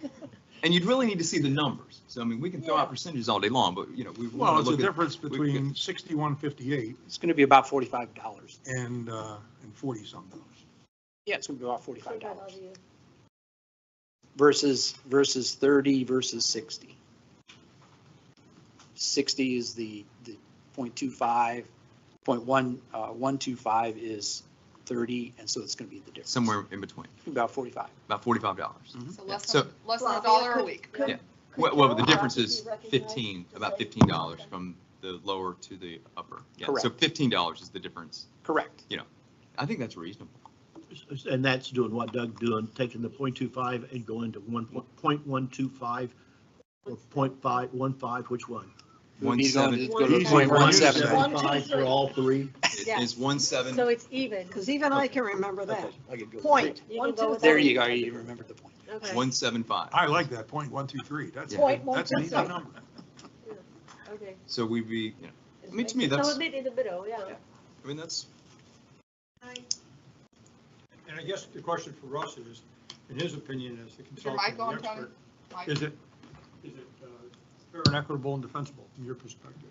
Sure. Okay, just want to make sure for the record. Okay. Thank Is you. there a difference in your professional opinion between Doug, you 0.125 Doug, you and make that motion, 1.75? I'll second it. I think between the two, the 0.175, I think is fair and equitable and meets the, where it goes back to, where I took the original 0.25 came from a comment from Mr. Banks. Said, we don't know what that benefit is. What is that base benefit across the board? And that's where I came up I actually I was between 20% and 30%. That's where I came with the 0.25. I'm trying to be fair, equitable, and reasonable about it too, but I really have a tough time getting over the hill. I know we'll never use it. We have never used it. We're never going to use it. What do you and do the need wild to pay parties? something. You could come over here. Over there, you Beg your get like behave parties over there. After 10 PM, you can come to the side. well, what we want, Bob, is we want to have 12 pickleball courts. We want, 8 tennis courts. We want an amphitheater. We want all the things that you guys have in Pelican. We want those same things over here. I just paid $8 million to do that. Yeah. I just paid $8 million within the last 2 years to add pickleball courts and tennis courts. Yeah. So I share the need over here, but we didn't go looking for anybody else to pay for it. We paid for it. We We use it. paid for it ourselves. And that's all I'm asking, the same consideration over here. But Now, those are- It's there. We But have, those are HOA. Those are HOA So and this is they're HOA, CDD. so we don't have the ability to utilize those. Correct. well, sure you do. You could, well, No. I You can't. have, you You're have, gonna have my name at that gate. no, this board has the ability to provide those amenities to our communities. That's within our power. We can spend that money if we so choose. And all I'm saying is, the Pelican people have already chosen to do that, and they paid for it. They didn't look for anybody else. They didn't say, oh, I got a one gateway add-on. Would you guys pay 60% of our 8 million? But that's the same, that's different, because it's the same thing at Gateway Greens, trying to do an upgrade and having us pay for it. It's their HOA, it's their individual community. Except that you can't go in Gateway Greens. Doug, you make And the I motion. cannot go into your amenities. I can go into your roads, but I cannot go into your pool right now. And that's why we haven't asked you to pay for anything. We're not asking So you to pay. I'll make a motion that we adopt the Parks and Can we hear Recreation one? assessment Can we hear from with Carol, benefit please? factor for C5 Arborwood and Pelican Preserve at the 0.175. I'll second that motion. Okay, do you guys mind if I make Carol too? Let's get through the motion. Okay, Yeah, so we have stick a to the motion and a first. second. Let's call for, Okay, discussion. let's have a discussion. Go ahead. Could Carol Brockie be recognized, please, We just as said part we of just my voted. discussion? It's highly unusual. Yeah, it's not. We don't want to start. We that. don't normally have We don't do comments that. coming in from the audience. I when mean, we you have guys a vote. you were We do talking not about have- this. We do not have comments from the audience when we have a vote on the floor. No, we did not. We do not take into account. It's public. It's just not, we don't do it, Carol. We'll listen to people's comments, but not during the middle of a. Well, then There was delay a the motion, gentleman withdraw who the came motion to until she talk to us talks. about his driveway, and we let him come up and speak to us while we had a motion on the floor. Because I think we asked him a question. Yes, Whatever. we did. Yeah, but So don't we a have question. done that, Doug. But we don't have the question to ask. So So don't- delay the don't- motion until we hear from them. It's a chairman decision on that. I would ask that the chairman delay a vote on the motion or table the motion until after we hear from the chairman of our Residents Alliance, Carol Brody. Can't hurt anything. I'll go ahead and I'll table the motion. Thank you, ma'am. And Carol, it's not anything personal with you, it's not that I don't want to hear what you have to say, it's just, we don't, I just need you to come to the podium Just- yeah, because we have a 5:30 meeting too, so thank you. Thank you. You guys were talking about the city and the bond thing, the 73 million. Carol, just say your name for the record. Carol Brockie, Pelican Reserve. That you were talking about it, and no one mentioned what it's going to cost for Pelican people. It's based on the cost of your house. A $400,000 house will pay $140 a year. A $500,000 house will pay $179 a year. That's a city tax on parks. And the whole thing on that bond, nothing was in Ward 6 and all of that money. So you need to be aware that Pelican people are paying a huge tax. It's like we're being How double much did they taxed. factor, Carol? Pardon me? We're factoring it. How much did the city And that's, factor? and I guess that's my question, what I was trying to come up with. same That thing. they didn't care, and we were coming to a middle ground here. Yeah.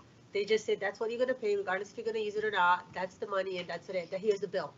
And what I was trying to say is, we're not doing that. And I want that message to be relayed to Pelican, because seeing the email blast that's being sent out to you guys, it's not always clear, it's very one-sided, and I do get those emails, so my intention was to take that message back to your residents, that we could have done a one-to-one and say that's what it is, but we met halfway. We worked together as a board of 5, and we met halfway. Thank you, but I wanted you to have the facts Yeah. of what Pelican people are being faced with as far as costs for parks in the city. Thank you. All right, so we have maybe a there's one motion, day we get annexed in the city and we have a motion on the floor, we have a second for discussion. Any other discussion? Carol? Yes. Why didn't you use .13 on all of them? 0.125. No, you've, on Says your 0.13, commercial, it's you do 0.125. .13 I started on the out, 2 commercials. the base of my factoring was 0.25. It was a quarter, and it was based on that between 20% and 30%.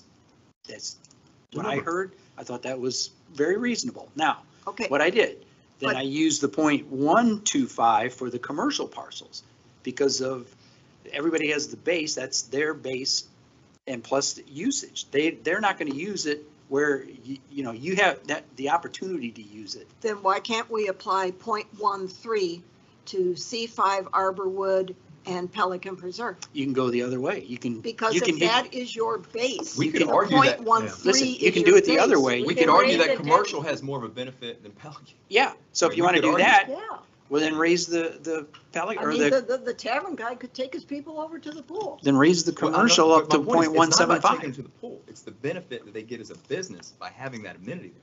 If they That's- use that's it the or point not I is made. irrelevant. Yeah, if they but your use it or not. motion is trying to establish a base No, that basically says everybody's gonna pay something. No, just, my motion was only for C5 Arborwood and And Pelican. Pelican, yeah. It was adjusting Russ' suggestion to .25 to a .175. .175, which is a middle ground between what Bob suggested and what Doug and the rest of the board suggested. I mean, Okay, I would like to see .13 .15. Really, Well, we have a motion. for on the board. Pelican. Yeah, we have a motion And- on the board. So, okay. But you're asking me what I'd like to see. I'd like to see Pelican at .13. Okay, so then we have a motion on the floor. We call a second, we have a discussion. So let's call this motion can we- for a vote, and then if this isn't passed, then you can Hold on, propose Flavia. that motion. I want this vote to be unanimous. I mean, I would like for it to be unanimous. I don't want us to have a 3-2 vote, because then Bob and Carol will go back and say, we fought it, we don't agree with it, and then we're gonna get, just not a very good communication. And I that's think the kind whole of my point is, intent was. I wanted us to get to we're a working compromise. together. If it's not 1.75, what is the number that you feel Well, that's why. it comfortable says with, on that the we can sheet- justify? It says on the sheet 1.3. That's only because of the rounding.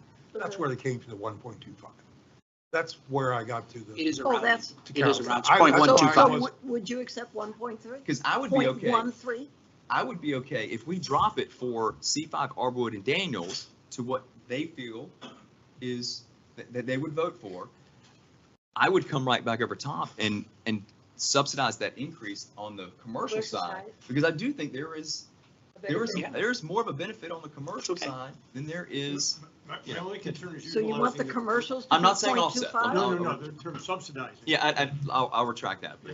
I mean, readjusting Well, based okay, on. But Doug, if I take Understood. on the other hand, if I go over there where I get my hair cut over at, next to Winn-Dixie, I get no benefit whatsoever. None.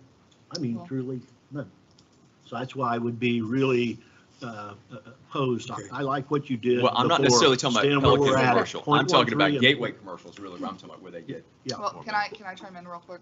So I had that same thought when Russ and I talked about this last week, and he brought it a great point. Think about the offices that are right near the block. You've got an engineering firm, you've got the dentist office. So you can't just look at commercial as restaurants. No, I'm It's not. everybody. Yeah. It's the FP Restoration. It's I go to a dentist office. the title company, the gym. Rocket That's sushi. yeah. So that's when I That's took true. a step back and I said, okay, for me, I could see how this would go back to being what he suggested, the lesser of the two. So that's my 2 cents on it. I have no problem with what Russ did, but I will agree with what Doug said. I would take the .175 factory for those three and be done with it, And Carol and Bob, which is where we're what at would on the you, motion. what would you? I what would you can be live in with a favor? 0.15 for all those 3 entities, C5, Arborwood, and Pelican, 0.15. We're talking about $15. Not even that. Yeah, I mean, would, And In order to get that's this $1 vote, a month. if I amend my motion to 0.15 Then you got my support. For for the 3 parts, for C5 Arborwood and Pelican Preserve. Pelican. If we get the consensus that it will be 0.15. 5-0, yes. 1.5. So you're I'll talking make about that change. $15 annually difference, give or take. Here, would you vote for that? If you can get consensus of that, I would agree to it, to change the motion. So it all comes to Carol. Oh, geez. With that Red Bull behind you. Okay, so give me your reason why the I'm- the residentials, the 3 would pay .15 and the commercials pay .13. It's a compromise. Because Well, they let's- would- because what Russ was saying and what Chelsea No, was back give in me the. Well, no, the no, no. philosophy, because you No, got Well, it. that's you what just I'm gonna go. They believe they utilize less those amenities than Pelican would. The- Right, Russ? There's nothing stopping you from coming over top and adjusting the commercials if you want to change. And that's why we're here. We're Trying to get done. We're trying to get there. So we can have another conversation about whether we need to adjust the commercials. So Let's take the 1.5. commercials separate for now and say, are we comfortable as a board, if we go with 0.15 as the number, can we all agree on that for C5, Arborwood, and Pelican? Yes. Yeah. So I will make a motion to adjust. There's already a motion. sorry. Isn't there a motion on the floor? So we have There's a a motion Yeah, and a there's a second. motion on the floor. I But will it's his withdraw my motion. second of that motion if you will. I- And and I'll I'll- second the new motion. Okay. Okay. Thank Can you. you Okay, So- state the motion for the record? The motion please? is, I make a motion that we adopt the Parks and Recreation assessment with the benefit factor for C5, Arborwood, and Pelican Preserve residential parcels at the EAU 0.150. I'll second. I have a motion by Doug, a second by Bob. I'm afraid to call for discussion, but we don't need it. We're good, right? Okay. We're gonna go ahead and call for a vote. All in favor, say aye. Aye. Now, you want to make separate one for commercials? yes. Carol? Okay. I think gateway commercials should be higher than the 0.13. Okay, what do you, Just the What do you- gateway ones, Mhm. because they kind of go in line what Ed was Because saying. you're like, here, what is that? What were you proposing? 0.25.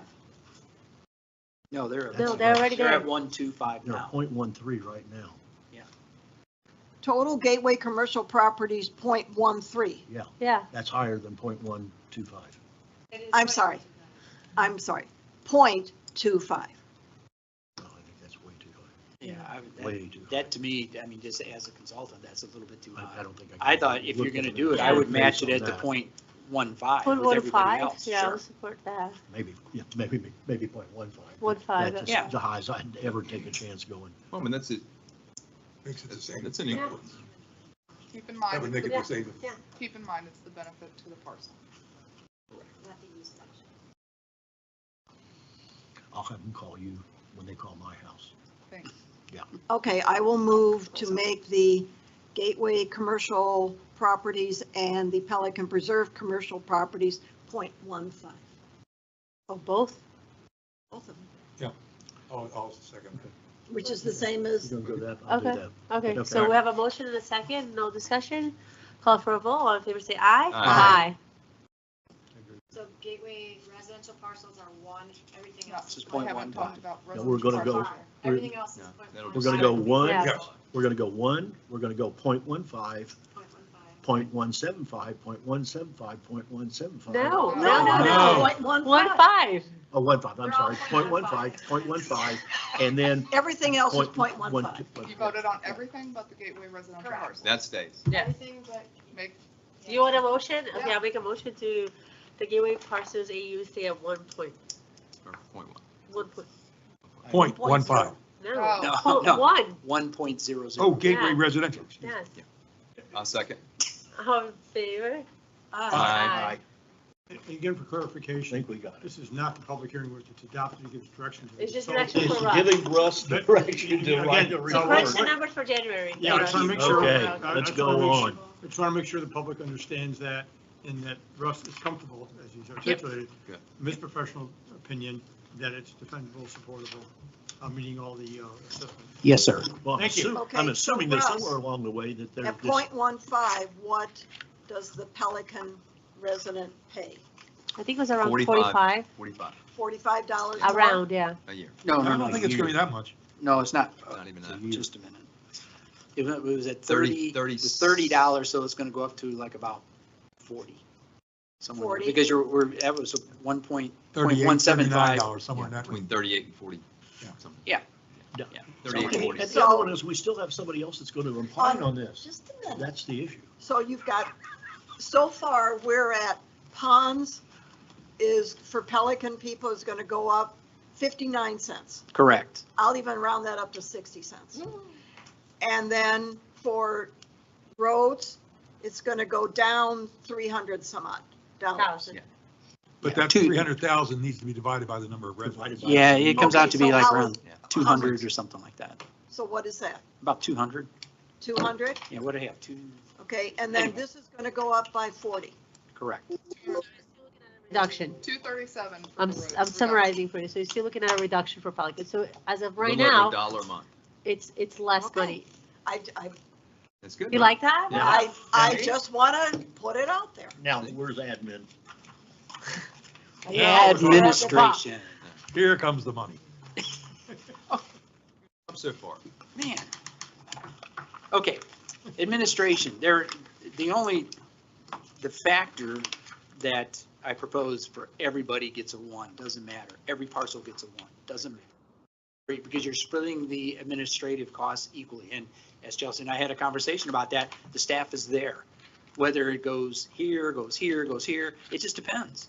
It depends on the day, depends on the year, depends on what the issues are. So when you're looking at staff, I mean, that also includes when you're thinking about your place and how much do we use staff, how much do we use staff. However, if you recall that when the assessments go out, staff has to take care of that and everybody benefits from that. When we have to do, the assessment rolls, all of that stuff, that's staff time, that's really, everybody benefits from that equally. So we still fall within this portion of it would be equal in terms of the benefit, but overall, we still have, we've determined are they fair and equitable at that point? So that's the first part. Take all this, here's all your parcels, and go on the next one, please. I'm sorry, I went through the budgets. You didn't need to see the budgets, we got the base. Good, yes. Yeah, we got the base number. I'm right here. Now go to the next one. And what the only difference that we have in terms of a discussion was, I know Chelsea and all them wanted to put all the salaries over into admin. And did we kind of discuss that? It's not going to happen, right? We already made. It all that goes split in there. To go to the 50% and But just the park. 50% is going to the enterprise fund, the admin and public works is split 33/17, and then we have a TBD for Parks and Rec. Which they just determined to be 0.15. Yeah, so it's done, really. And Gateway pays 1. Okay. Okay, so what happens then is, and I did it 2 ways. One, I did it with the salaries in the silos. And that would include, to me, if the salaries were specific and the people were working there specifically, then to me, that's the benefit, the way we measure that benefit is from that silo in particular. Now, if we're taking those all out, and so if you go to the first slide, this one, this includes the salaries staying in the silos. And it came out to $93.78 per unit in total. So if you go to the next one, which is there, we put the administration, but we put all the salaries over into admin, which will actually, it'll reduce the assessments on all the others because I'm taking the salaries out of them. but which one is the one that we approved? Which one of those two numbers? This one, the second one. The 50% with the salaries on utility came over and it's in this one here. Correct. That's the And result. it's in the second one, correct? Because that includes all the salaries except for Parks and Rec. That's not what we want. No, No. salaries are taken out. The pro rata share of salaries for those 4 were moved over to their share, over to utility. And that took it to 50%. And then we agreed to go 1733 on the grid. Yeah. So my question is, I don't think either one of these rests Would be correct. We have are to- exactly right. Yeah, we gotta We're re- somewhere in between these two. So you got to recalculate, 0.15 for everything with Gateway Residential, which is 1. so you'd have to I recalculate, have to based on the recalculate. decisions that they made today, Yes. which That's you what I can thought. come back with that. So it's anywhere between the two, I would imagine, right? Yeah. I think it's going to be probably closer to the second one than it is to the first one.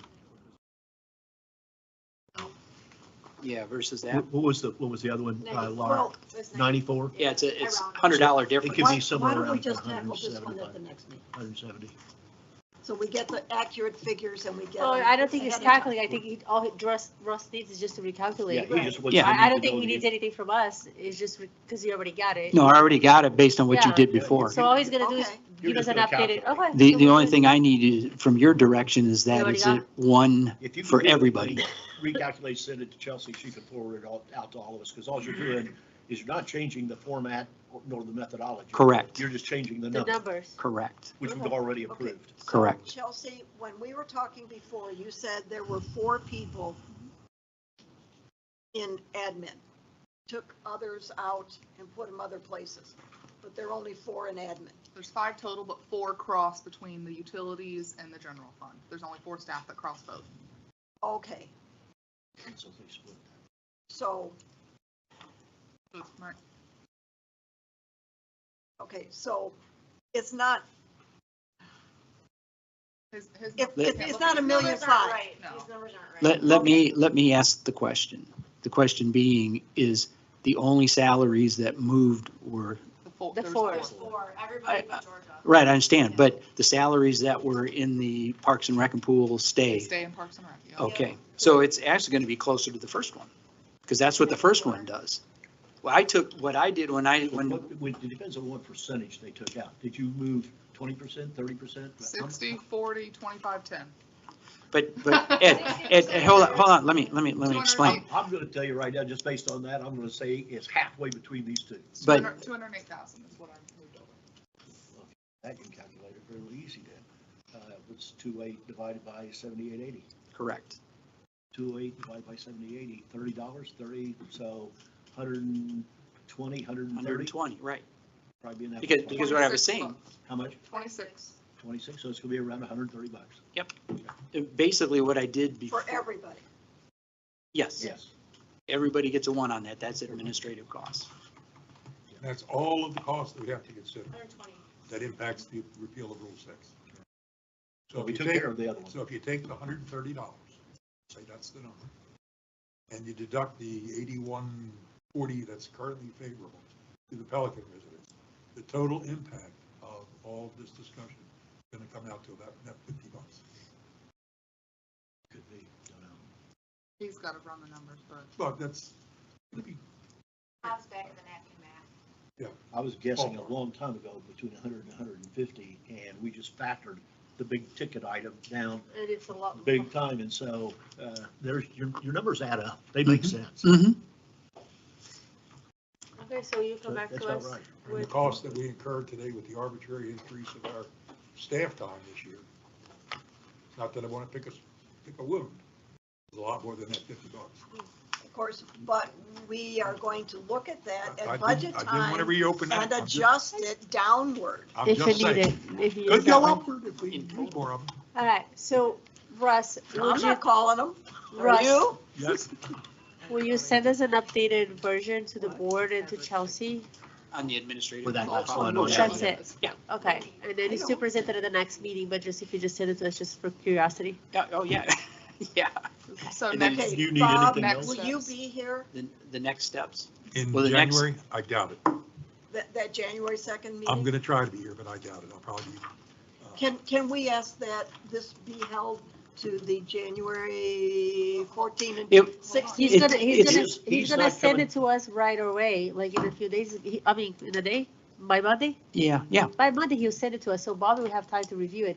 He would just recap it verbally at the meeting on the 2nd, but Bob will be able to have questions and To the, either agree. You have a or I'd meeting? like Bob to be here to vote on. January, yeah. Bob And wants to- join That's in really the the next discussion, step. and if we You can can- just you do can that do on it the remotely? 16th. I thought we'd Oh, I can agreed do to it that at the remote. last Oh. meeting, that Russ isn't gonna be here till the second Right. meeting anyway. Yes. So we- it's Oh. all a moot point. Carol, Okay, Bob says he'll be attending remotely. He just cannot be physically here, but he will be able to have his say Yeah, remotely. We already Well, it's a- agreed to the 16th. Yeah, next and- agenda item for Russ to come back. Is it 16? He needs time to put together all of the decisions you made. So a draft report for your input and comments will be on the January 16th meeting. Following that, he'll incorporate any comments you have. We'll put together what is another draft to, up to the final report. Okay. We'll have that, and then we'll schedule a public hearing per the required statutes to do the assessment methodology. Where are we relative to the opining of, well, one, we had a motion last meeting to go and get, talk to Fishkind They if deferred. they would give a release. Did They that deferred. all, They that all deferred. drop? That fell apart. That fell So, apart. so then they're going to do their own separate report. I don't know what they're doing. Okay, well, I'm trying to throw out something here to avoid a collision course later, is if they are going to do that, then the only alternative would be is that they have their report done on or about the 2nd of January and ready for a presentation the 16th to compare the two. We can't Because to go tell on- them what You they can't can. tell them what to do, Ed. Well, I my point agree is with is you, that Ed, but if they you want to can't have mandate somebody that's going to opine, what, you can It would be opine their after it's best already benefit, done, it's a waste But, of money. but that's different. Maybe Well, maybe we could maybe they rephrase want it. to We could wait and see rephrase what it. his opine is first before they opine. Yeah, and the other thing, keep in mind, their ballpark got $100,000 in the game over there, or will have, if they go all the way through it. If when Russ issues his report, and we talked that we're talking less than $50, this may just all go away. I don't know. So let's not, get too focused I on thought they'd that. already, that was a done deal. The budget money was allocated. They have to make a decision, Carol, whether this is worth pursuing now. Okay. Remember all the way back when we said we're going to kill Rule 6. If we knew what the impact was, that would take all the steam out of it. So that's kind of where we're at. Tony has a comment. Yeah, from the perspective of the ability of anybody to comment and the public to comment, just like we did back in 2020, they'll get two opportunities. One is when the board adopts this as a new assessment methodology, we'll do noticing and everything associated with that. Then when the board does its budget adoption, because they are changing the method of assessment and or changing the allocation and or making these other determinations, there'll be a second set of notices going out by the map in the newspaper and by mailing, just like we did back in 2020. Okay. Right? But- That's correct. But in the interest of transparency, the quicker we can get that report of yours on the table, subject to any opining from these other people. Anybody. The better off we're going to be. Absolutely. Because you're going to be spending a hell of a lot of money to go down a road that you might find out is a dead end. Then, That would be silly.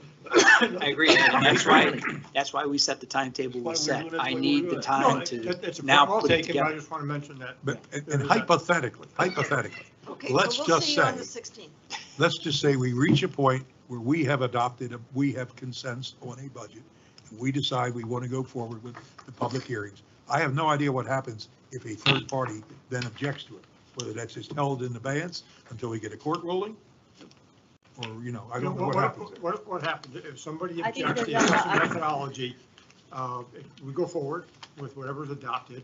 And then they If somebody challenge wants that to later on. challenge it, in my opinion, absent them getting an injunction against the district considering further actions on it, we just keep going forward. Yeah, and But if it comes to the category of what we've got today, where we had to stop the meter We haven't got contract. Well, that's No, we different. haven't got No, there. that's That's not- I know we the thing, haven't, but we've all read it. No, there's, Nothing happens until well, that's that's adjudicated, right? different. There's that's a- different. yeah. Okay, well, that's why I was asking. I The didn't know if it was district's different or rules, not. the district's rules of procedures say that the award is suspended, contract is not entered into until a resolution of the bid protest. But we don't have that for this.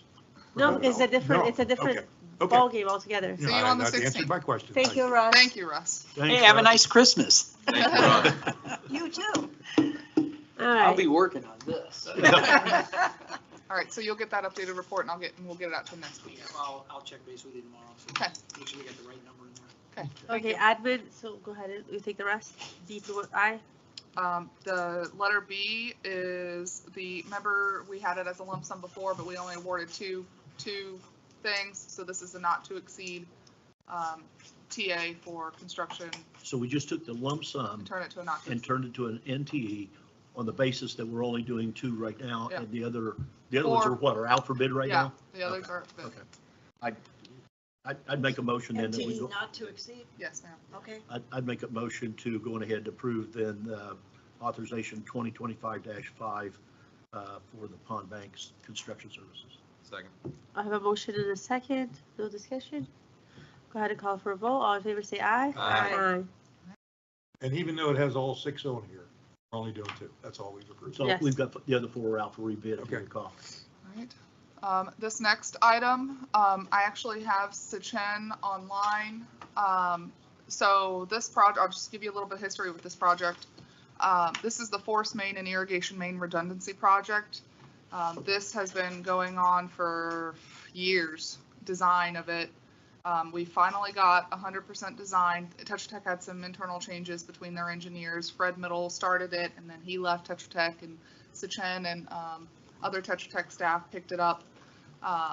ultimately, we got the 100% design. I'm just looking for your blessing on this. I do want to call out that from 30% design to 100% design, there was a drastic change in the EOPC. Tetra Tech can further explain that, but we applied for grant monies, HMGP grant monies, based on what the available data that we had at the time in the EOPC, which was around 3 mil. Tetra Tech just this week had reached out to HMGP to see if we could alter our request for the additional monies to capture the new EOPC. The newer 75%. The newer, yeah. So we're at 100%. Again, just looking for your approval to proceed with this, contingent upon receiving grant monies. Because we have all of our permits, everything's ready, queued up, ready to go. We just need your blessing. If we don't get. So you're how many million short? 4.96? Yeah. We're banking on getting. So you're 5 million short. Yeah, we're banking on getting HMGP money, and we're looking to apply for additional HMGP monies. So I really don't want to do this project until we get those monies. Well, you can't do the projects without sacrificing the grant. You go and start on your own, you lose the grant. Yes. So you almost Yes. have to wait until you get a yes or a no on the grant. Yep. And it's not only always 75%. They could come back and elect to give you 55 or 50 or something like that too. My experience, it's 75%, but we If they get applied. that far. We applied for this under, so every named storm that they have, there's an allocation of grant monies to the county, and then the county has to disperse those based on, they call it a local mitigation strategy. It's a priority list. We got this project on that list. We applied for it through Ian. We applied for it through Helene. So we've applied multiple times. So yes, and so we're just waiting till one of them catches. The only thing I talked to Tetra Tech about it today, and I'm a little concerned, is that the design and the concept are perfect. We need both of them. The only thing is that 16-inch, that force main is coming down. If you look at the plans, it varies between a 16 and a 12. That's because of the areas they're doing a 12 is where they're boring, and a 12 inches, you can't do it. You got to go with the next larger pipe. But the issue is that when we get out here, right down the road here, instead of taking that 16-inch, like was my thought, taking that right into the plant, we tie into the 12 about 100 feet from the discharge point. That's like going and taking a cork and sticking it in a bottle and trying to pour it. It's a hell of a reduction. Now, if somebody comes back and says the pumping is okay, we don't lose the reduction in capacity, great. I like the idea of going into the plant, because if then we have trouble on that 12, that 16 goes all the way to the plant, we have an alternative. Well, so Chen is on the line if you want to ask any questions. I just want to make sure, has anybody just gone to the county to find out, can we take and just run that 16 or 12, whatever it is at the point it makes it, instead of tying into the 12, take them both parallel right into the plant to the point of discharge? At 16. Whatever size it is. It's 12 inch, but it's 16 when they're boring. And I don't think that's a bore. I think it's a cut. It's a cut. It's a cut. Go ahead. Yeah, yes. Sorry, this is Su Chen. I'm the DOR of this project of now. So I did talk to our modeler regarding the modeling the hydraulic model of these for the new proposed force main tied into the 12-inch. So first of all, I want to point out, like, our tie-in point is only, I'd say, less than 50 feet from where the 12-inch split into two. So yes, we do create a little bottleneck here before the 12-inch split. But when we're doing the hydraulic evaluations, we did model both scenarios, where the first one is with the connection, the tie-in point, like way west from the plant, and then the other scenario is the one that you just talked about, have the 16-inch go directly into the plant. I mean, we designed it this way due to constructability, and then we run the model. the flow velocity is going to be higher in that section, but it should be fine. As long as somebody checked it, I was just looking at it purely from the perspective of the flexibility of having that second line. If something happened to that 12-inch line, we'd have an alternative route of getting flow to that plant. I don't Yeah, think this, put on the street. yeah, it has been looked at and I think it's been approved, and then we both agree on this is the best design for this project at the plant connection, so we did it that way. I don't have any problem with anything else. Okay, so whose fault is it that we did not get an estimate at the 60%? That was Level. that was at the time when Fred left Tetra Tech. And I don't want to throw him under the bus or Tetra Tech under the bus. It was just when that was submitted, we actually got pretty much 2 versions of a 60% design. And that was what, a year and a half ago? Yes. At least. Yes. And so I'll say that it was regarding the transition from 1 p.m. to the next. Right, yeah, there's definitely some issue going on with the cost estimate, and then with what cost estimate we went with when we're first applying for the HMGP.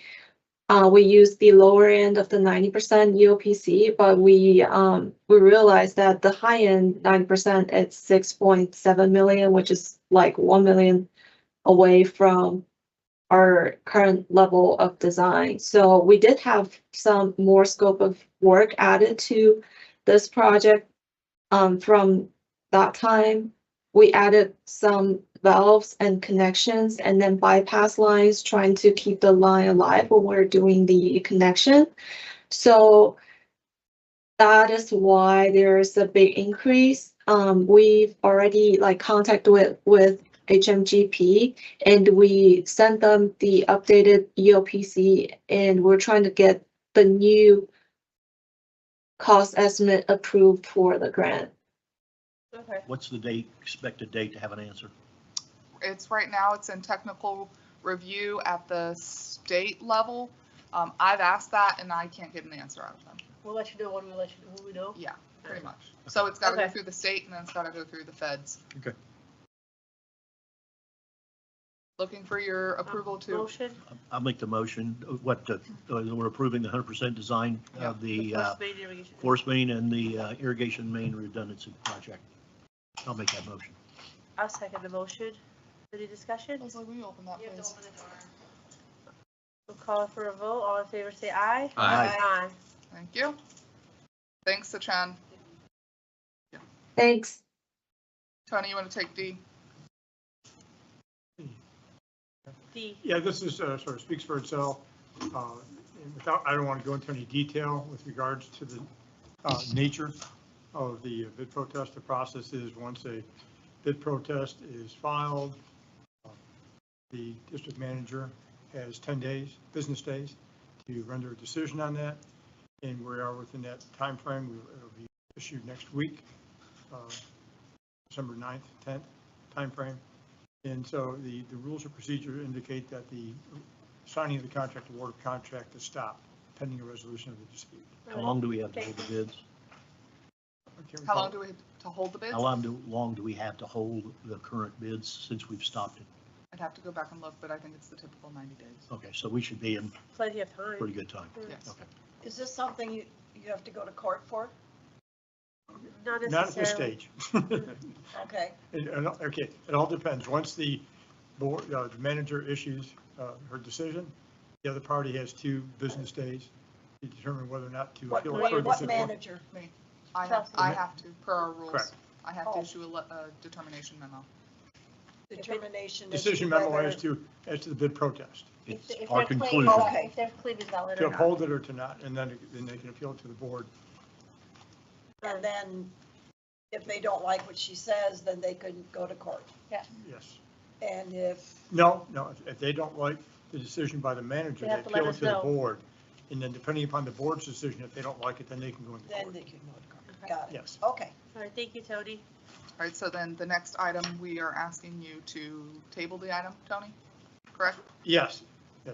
Table D. the consideration of the awarded bid until at least, well, that's a January 2nd board meeting. Yes. Okay. You want a motion? When were Yes. the bids open? When were they opened? Yeah. It says it in here. Those 90 days sneak up on you real quick. Should- Let me see if I can find that. A month ago? Right No. there, right here. Bids, proposals due were November 4th. A month ago. So. You give us 2 days. December, January, February. Cutting it close, but No. we don't have a choice. Okay, so I'll make a motion to table, to the Item E. next meeting, this January 2nd. I'll second. A motion and a second, any other discussion? Call for a vote, all in favor, say Aye. aye. The next item, as you recall, that gentleman came in front of the board. We went back at the board's request to see what was approved in April. In April, you said make it happen. And This then is the driveway one. yes, the apron. And then in the last meeting, you said wait until he does his portion too. Our vendors are holding their pricing at $3,967. Would you like us to proceed with or without him? I thought, went back to check those also after the last meeting, and the motion I thought is that we authorized that we would take and pull out that slab and would pair it with the curb and with the existing elevation. That is exactly my recollection too. Yeah, you and I did that, Bob. I think that was the deal. So as long as we're not changing, like, yeah, there you go. As long as we're not changing that, I don't have any problems. So then, The engineer may need to get involved then because if we're changing the grade of the, Well, that's what we asked for in the first place. Initially, What's the right. issue? so if Why- that's the direction, we'll proceed with that. And proceed in repairing the apron and addressing the height issue. Right. Okay? Yeah, he do what he wants to do. I did, All right, looking for a motion? you did a motion or just clarification, because we already gave you the motion.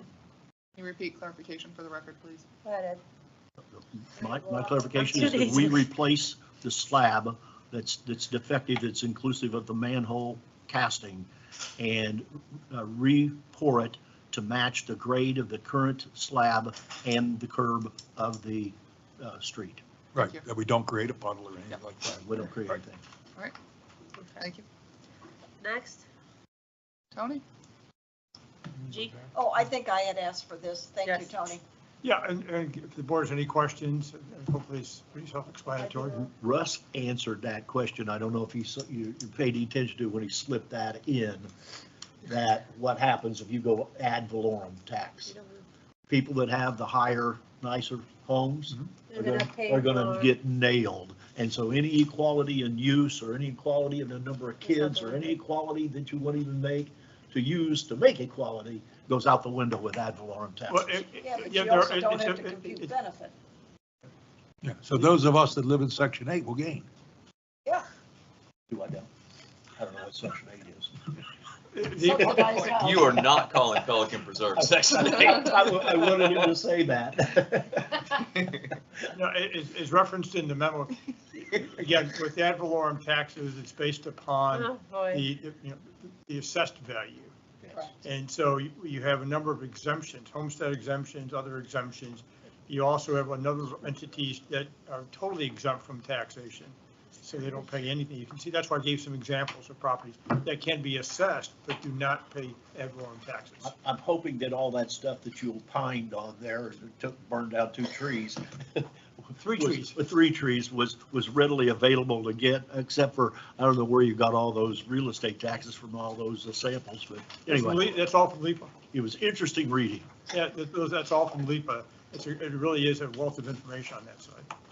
Thanks for asking for the information to help your day along. no, they expired. Procurement thresholds. I'll Like move they would to adopt the procurement thresholds that are proposed. Oh, okay. I'm sorry, I was thinking of something else here.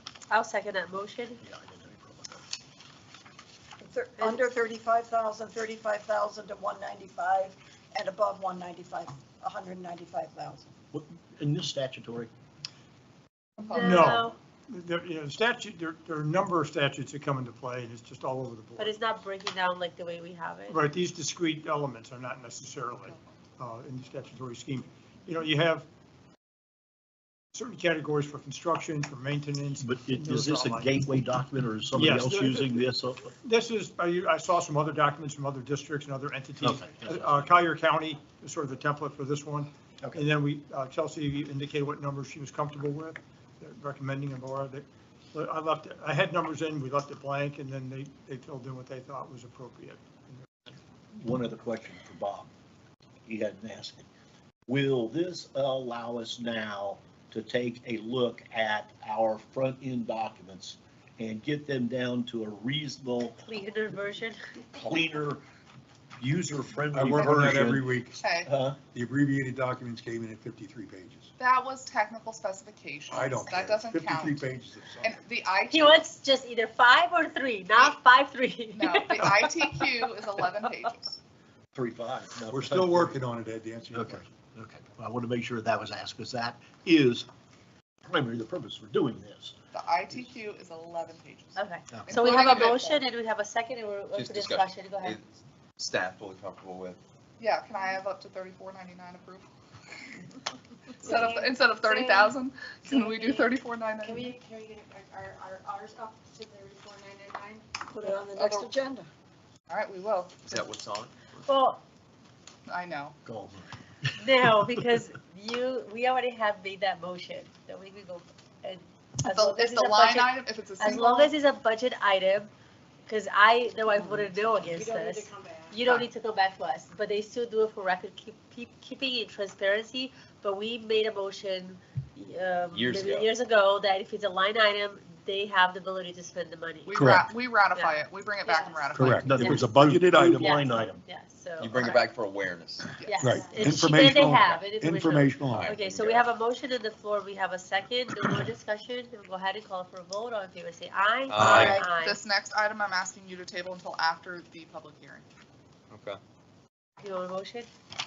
Or Just, we'll come back to it. Okay, perfect. I just have a couple things, under district manager items, if you're ready to move to that, Flavia. Fine. Okay, we have Winterfest this weekend. Please come and participate. You received VIP parking passes, with the map. I will be out of town. I fly out tomorrow night and I'll be out next week, but as always, you know that you can call me. If you need me, I'll be checking emails. I'll be attending a wedding up in North Carolina. And then, not mine, obviously. Has be very cold. Pelican distributed the Winterfest? There's a big sign. in I front asked of the for the community. sign, remember? Did they There's a burn big down? sign in front of the community, a They didn't- banner, they didn't take it similar down? to what you have over There's here. a funny story about that because we were told to move the sign because it was on PPCA property. Anyway, we put up the sign, but then we're told to move it, so, PPAC, you mean on common area? HOA. property. even though we have a sign easement and landscape maintenance easement, and anyway. You handle that, Bob, for us? I handle it. Thank you, Bob. Leave it there. There you go. Let them call me. All right, and then, We didn't want to spend staff time to take it down. Just to call us. Shows you're thinking. that's all I got. Anything else, Chelsea? Randy had messaged. Chelsea, I just have one more thing. Yes. Next Winterfest, you be here. You guys planned it around my birthday. Well, we'll plan it somewhere I was here else. the Don't you first set the date? Yes. I don't remember I voting on mean, the it's day. 4th of July, you're not here. It's, I mean, too many vacations. Yeah. Too much time Not off. enough. We have just so you all for awareness. So we just, I've said this and I've said this before. We until 5:30. We have 2 ponds from Met Tower that are starting soon from before I started here. We have 4 ponds from MRI from last year. We have 2 ponds that you just awarded. You have 4 more ponds out on the street. Pelican has 2 ponds. So this dry season, you'll notice that the pond levels are lower. I did that intentionally because we have 14 ponds to get done in this Good. dry season. So if you try calling Daniel and you don't get up with him, he's probably on a pond bank somewhere. Okay. But there's a lot of stuff going on. We're working on the paperwork wise with OAK with the contract. I do plan on having a ribbon or a groundbreaking ceremony. I will start to schedule that. It'll probably be sometime after the first of the year. There's the FPL lighting. They're getting ready to start on Gateway Boulevard here in the next 2 weeks or so. Most of that's done. I know we've had some hiccups and we're addressing, we're going behind with restoration efforts with facade and things like that. Just, there's a lot of big projects going on right now. So. What's the issue of, I got a call, we had a water main break up around the back exit of Hampton Park. There was the an street was irrigation flooded. break. What was it, irrigation? It was break? irrigation. What happened? To my knowledge, it's there, it was Hampton Park's irrigation, not, when, I So mean, the one that I reported? yeah, It's, Since oh, I thought it was, it's out in the right of way. I That's- think it's it was- ours. it's been repaired. We had to shut Okay. it down And then repair the it. second one is that I'm getting a lot of feedback on this clear cut. I've got a guy over there, airline pilot for FedEx, that's got a beautiful home. He's got 7 Royals and I think 4, what do you call them? Canary palms that are around the back of his lot that looks right down the canal straight into Pelican Reserve. And they're 18 feet from the deal. And I mean, I'm talking 50-foot Royals. Have him come to here? Do what? Have him come to the meeting? The- That's what we agreed on. Is that the 2 ponds, It's on. the Met Tower It's a ponds? pond on 170. They'll be, It's a it's 130. they'll be staking it soon enough, So so. it's staked. Okay. And he's measured it. It says 18 feet. And I have to take Have him out come these here. beautiful Royals. He is a person that can make it immensely ugly. Well, everyone can make it Immensely ugly. ugly. Come in front of the board and appeal, Yeah. and appeal That's the process. what I say, not anyone can do that. All right, that's all I have. You haven't seen me. All right, that's all you have? Yep. So future board business, agenda management, and instead of you going line item by line item, I would just ask the board if you have any feedback, any questions, anything you would like to add, remove, edit, change. Please note the President's Council meeting in Stony Brook at the end of January. We need to make sure that January 16th and the next meeting or 2 after that, just plan on a lot of time going to be spent on the methodology. Okay. Do you have anything to add, Bob? Sorry. Not to the agenda management. Okay, Doug? No. Ed? Okay. Fire warrants, could we have an update as of the first of the year or whatever? You want a written update from? No, or I want it Pat? on the agenda. Oh, yeah. You want Pat to come in person? Sure. Okay, Was it the January 2nd meeting? Fire warrants, The fire impact. because don't they run out in April or April, something, yeah. April, May or something? I did talk to him, so I'll have him come and give you guys an update. Perfect. Either sometime, one of the 2 January meetings. I don't know if he's on holiday. Okay, and we did not find a second council? I did not. Fishkind and the UPCA said no, thank you, Okay. and we can't get up with. I've tried 4 different phone numbers and cannot. We can't get up with Carrie, so I am at my wit's end. Okay, We're out of options. all right. So we'll close this meeting, we'll just recess for 15 minutes. Let's do a recess, but meanwhile, I was trying to go back through all the bid documents, and we may want to put in a call to Nicole or Christie looking for the bid hold period. I'm looking for it. We can't find it. I've Okay. not found it yet. What are you It might be talking about on buried the into meters? multiple On the pages, meters. so I just want to make sure. Don't make a Just mistake double with check. that, no one lose them. Public hearing for adoption of the schedule of the fees. Is that utilities? So 15-minute All right, recess so be let's go ahead appropriate. and have a 15-minute recess.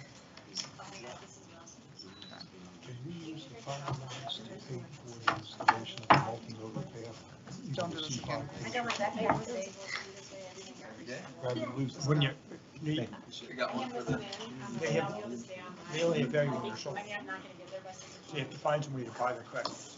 It's not like we could spend the money and charge to it. If there's money in that pot from the sale, the FEMA sale, remember, some of the money was used for No, I'm just talking about the credit. Some of the credits. You have to sell them to a builder, the builder then owns those to the city of Fort Myers. Yeah, they're not cash.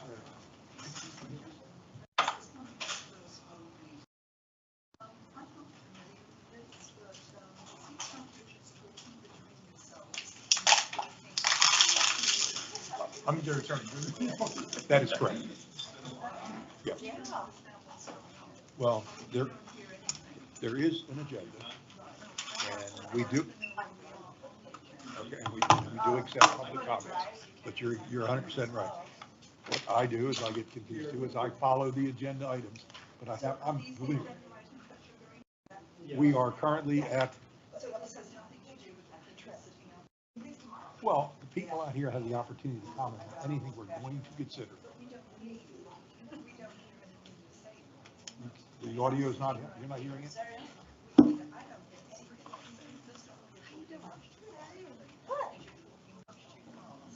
Okay. I hear you. That will be the two women sitting over here to improve the audio. I haven't heard that comment before. I believe you. I'm with you. But what, was there something specific that you wanted to address? Okay.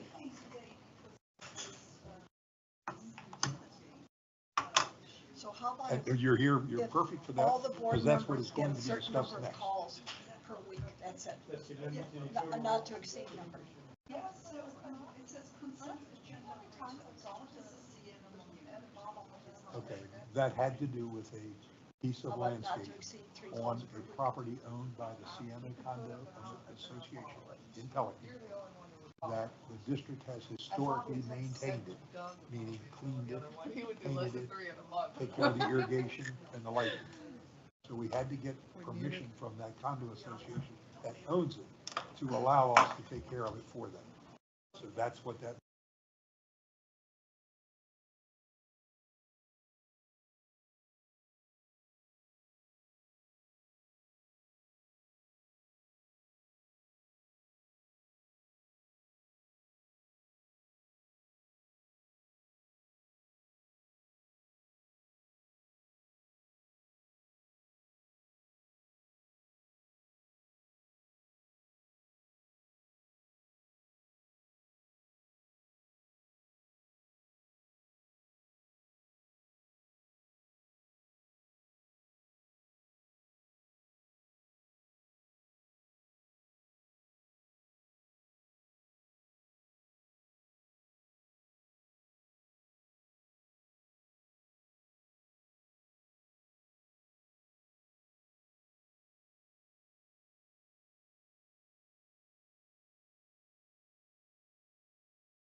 Oh, how come we cannot just park here? It's much easier to park our vehicles in here for the You mean winter inside fest. here? Yeah, right? Probably gates locked. No, usually not because they have the Grinch here, the fire department is here, like they kind of meet all here. Put VIP parking You're over here. complaining about your VIP parking. I'm just gonna, I know the code, I'm just gonna park here anyway. Park where you want. Anywhere you want. Carol's gonna park in So I don't wanna Ocala. walk in the I'm gonna grass, park in like, North Carolina. And park all right, in bye, Ocala. I thought, is Carol not coming in on the parade float? No. The parade. I will be in Ocala. All right, we're ready. All right, so it's, With John's brother. Probably better be here. but Tony, whatever. do you have the public opening of the public it's hearing? 5:30, so go ahead and open the public hearing. Tony, you have something you wanna read? No, You're again, good? the chair can open the public hearing or refer to have the board make- Speak, please enunciate Have a and motion and slowly. second and approval to open the public hearing, and this is regarding agenda item 58. 15A. And for this particular item, there are a number of documents in the record to support the fact that it's been properly advertised, the affidavits for publication, rulemaking rule amendment, and publication of rule affidavit for publication for the notice of rule development with regards to amending the utility rules. And so we have the proper documents with regards to noticing it, and the rules have been out there and available for quite some time. I don't know if the board wants to hear from staff in making a presentation. These are, and correct me if I'm wrong, Leslie, the same documents that the same board had reviewed documents. in a draft format earlier that we had for discussion. We had at a the few edits there. prior meeting. Okay, And So then open the floor, then open to the public for any comment the public may have. okay, so I need a motion Open the public hearing. to open the public hearing. I'll make some motion. I'll second. I have a motion by Bob, second by Ed. All in favor, say aye to open the public hearing. Aye. Aye. And what I see in front of me is on the screen too, so the public can see it Yes, also? yes. Okay. Go ahead, Leslie. Ultimately, these are the same documents that you've seen at your past meetings. We're updating the utility rules, this public hearing warrants. It requires us to host this public hearing to make any amendments or changes to the rules. They are all attached. There's also a statement of estimated regulatory cost, the CERC, which is required per statute to also have. And we're here if you have any questions. I move to let the The public have their comments. Yes, All right. okay. Is there anybody from the public who would like to speak?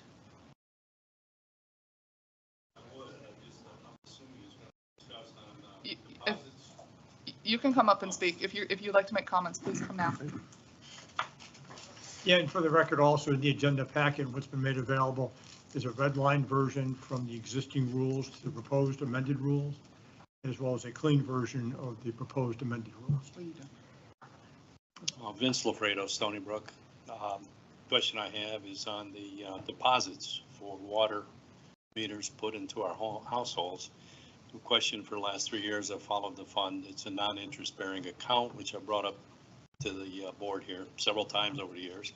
Leslie addressed the board last January, and I thought maybe this we could push along as to a determination of residents who have been here for a number of years to ask for their refund back. I've never been in a state, and we lived in 4 states. Any deposits I put anywhere within a certain reasonable amount of time, if your credit's good with them, you pay your bills, you can get your deposit back. And that's really what I had to say. If that's going to come to a vote or whatever tonight, I just think you should consider that. Since it's a non-interest bearing account, and it's $893,000, I believe, at this point. So it's been a high figure for a long time. Thank you, Madam Vince. Chair, I think Leslie, if you want to hear from And staff. And we did, so I think Leslie can go over, that's item 9.1 into the document. Yes. Leslie Victoria, Utility Billing Manager. Section 9 has been revised on this proposed change to refund deposits after 24 months of utility service, as long as criteria have been met regarding no late fees, no shutoffs, interruptions of service, no tampering or return checks within the previous 24 months of service. So the deposit will be refunded after 24 months. The effective date of this is December 5th, is the middle of a bill cycle. So there are system changes, updates I have to do, but this will be implemented. And I have to work with the software developer, so residents should see refunds in the March bill cycle. I just want to clarify, they will see a credit, not a refund, They will, because that's what it says. It says the deposit refund will reflect as a credit on Credit. the customers, so it'll be a credit. So Credit. there won't be a check coming to the resident, it'll be a credit into the account. it'll be a credit that will reflect on their bill. Yes. Okay. Credit, point. not a refund. Not a Credit, refund. not a refund. Yeah. And Vince, that's what you were looking for, right? Yes. Thank you. That's all we have. No other comments? All right. So I need a motion. And the motion would be to adopt resolution 2025-05, adopting amendment 11 to chapter 1 of the rules of the Gateway Services Community Development District relative to its potable water, wastewater, and irrigation water rates, fees, and charges for utility services, and codification of previous amendments to chapter 1 of the rules of the district, providing for severability and an effective date. I so move. Second. Have a motion and a second. Any further discussion? No, go ahead and call for a vote. All in favor say aye. Aye. Motion passes. Next item. Again, it's a public hearing. So we're still in the public hearing. It's to consider adoption of amendments to Schedule C of Chapter 1 Rules of the District related to water, wastewater, irrigation rates, fees, and charges effective December 5th, 2024. And in this one, there are two forms of notification. Leslie sent out in the publication utility bills, and she has an affidavit of publication. That's attachment Exhibit C. There's an affidavit of publication for the publication in the Fort Myers News Press, not less than 10 days in advance of today's hearing. In fact, it was advertised on November 23rd, 2024. And wish the staff to make a presentation or have any questions. I think Leslie would indicate it's the same document that was brought to the board for its consideration in a draft format a couple meetings ago. So Yes, the motion that's would correct. be, Well, we have a public want- hearing, so ask for any public comment on this, first of all. Any public comments? Does anybody have any public comment? Would you like to speak? Vince? No. Thank you. Okay, no public comment? Be appropriate then to close the public hearing? All I right. so moved. Second. Wait, did we make a motion on that? No, you can now make the Oh, motion. You okay. can close the public hearing. And so the appropriate motion would be to adopt resolution 2025-06. so moved. Second. We have a motion by Doug, second by Bob. All in favor say aye. Aye. All right, now, Flavia, with that, I'd request that the board go back to item 11I. So as part of the update of the rules that you just did, by way of adoption of these policies, we can incorporate these into the rules. And so these, go ahead, Tony. These implement the rules. Implement the rules, I'm Thank sorry. Implement the rules as part of it.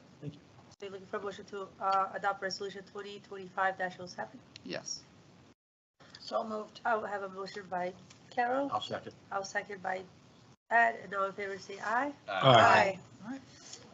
All right, let's conclude the public hearing. Question for Tony and Chelsea. So that we don't lose this, like stuff has been lost here before, and memorialize this, do. No, I want to commend Georgia, Chelsea, and Laura for their uploading stuff to Muni Docs and to codifying everything, and Leslie also Can working we on it. get to a make- book of rules, hard copy You're making rules? that, right?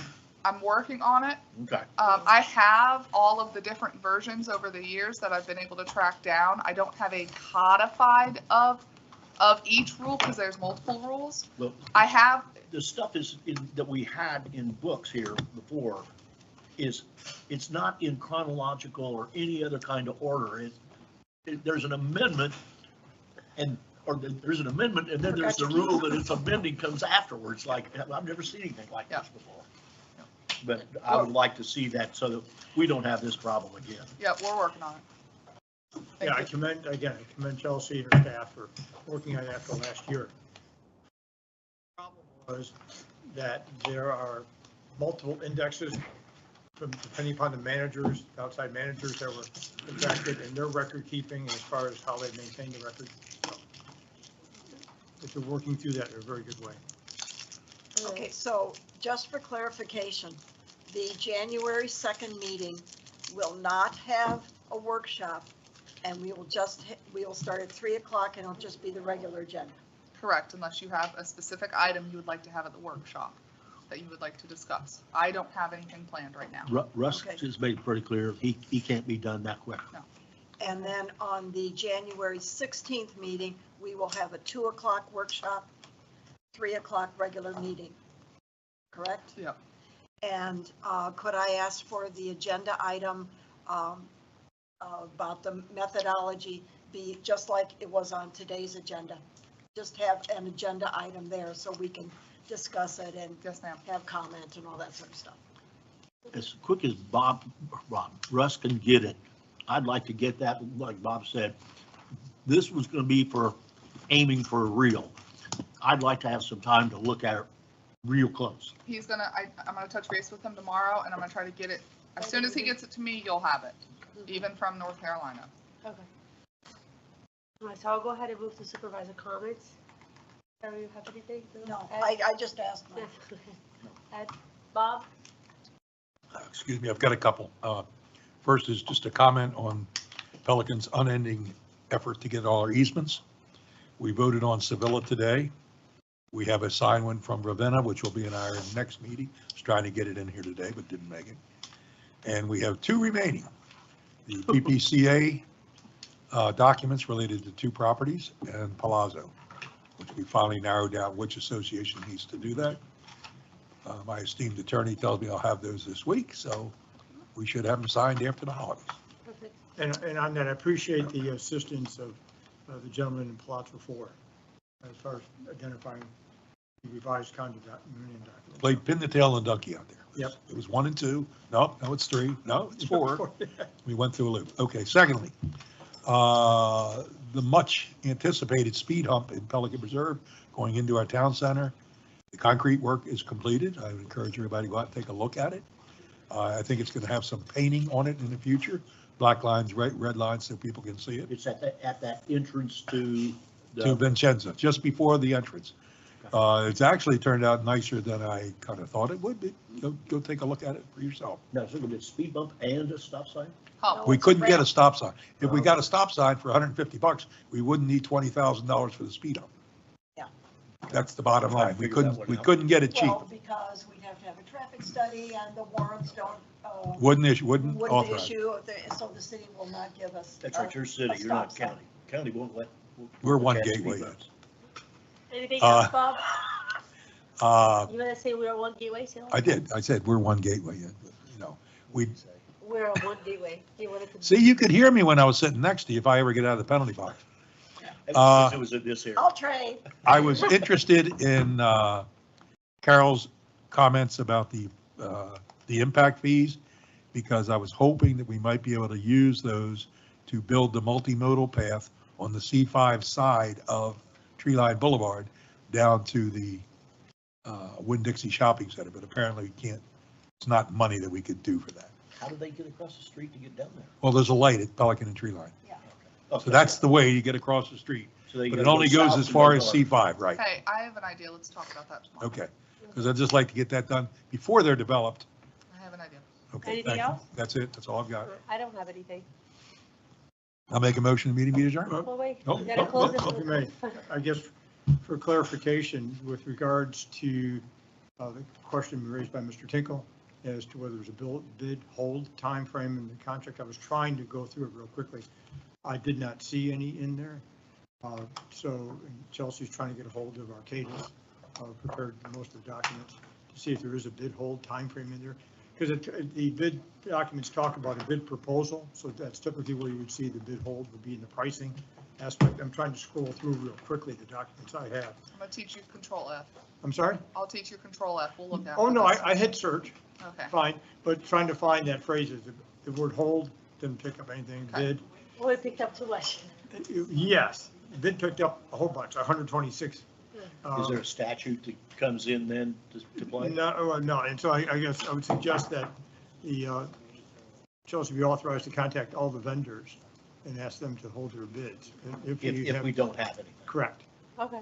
and hold it until the second meeting in February. I would suggest. Especially get the extension from the low bidders. Definitely that. Okay. And we have some first-time meeting attendees in the audience that were kind of baffled and overwhelmed by the process, and they couldn't hear everything. But hopefully, we'll encourage them to get more up to speed on what we're doing and make you more welcome. We Welcome. Love having people here. Thank you. All right. People Anything- here and staying to the end of the meeting. That's what's really. All right, anything else? No? Move to adjourn. Okay, so we have a motion to adjourn. I'll make the Second. motion. All in favor? Aye. Aye. Aye.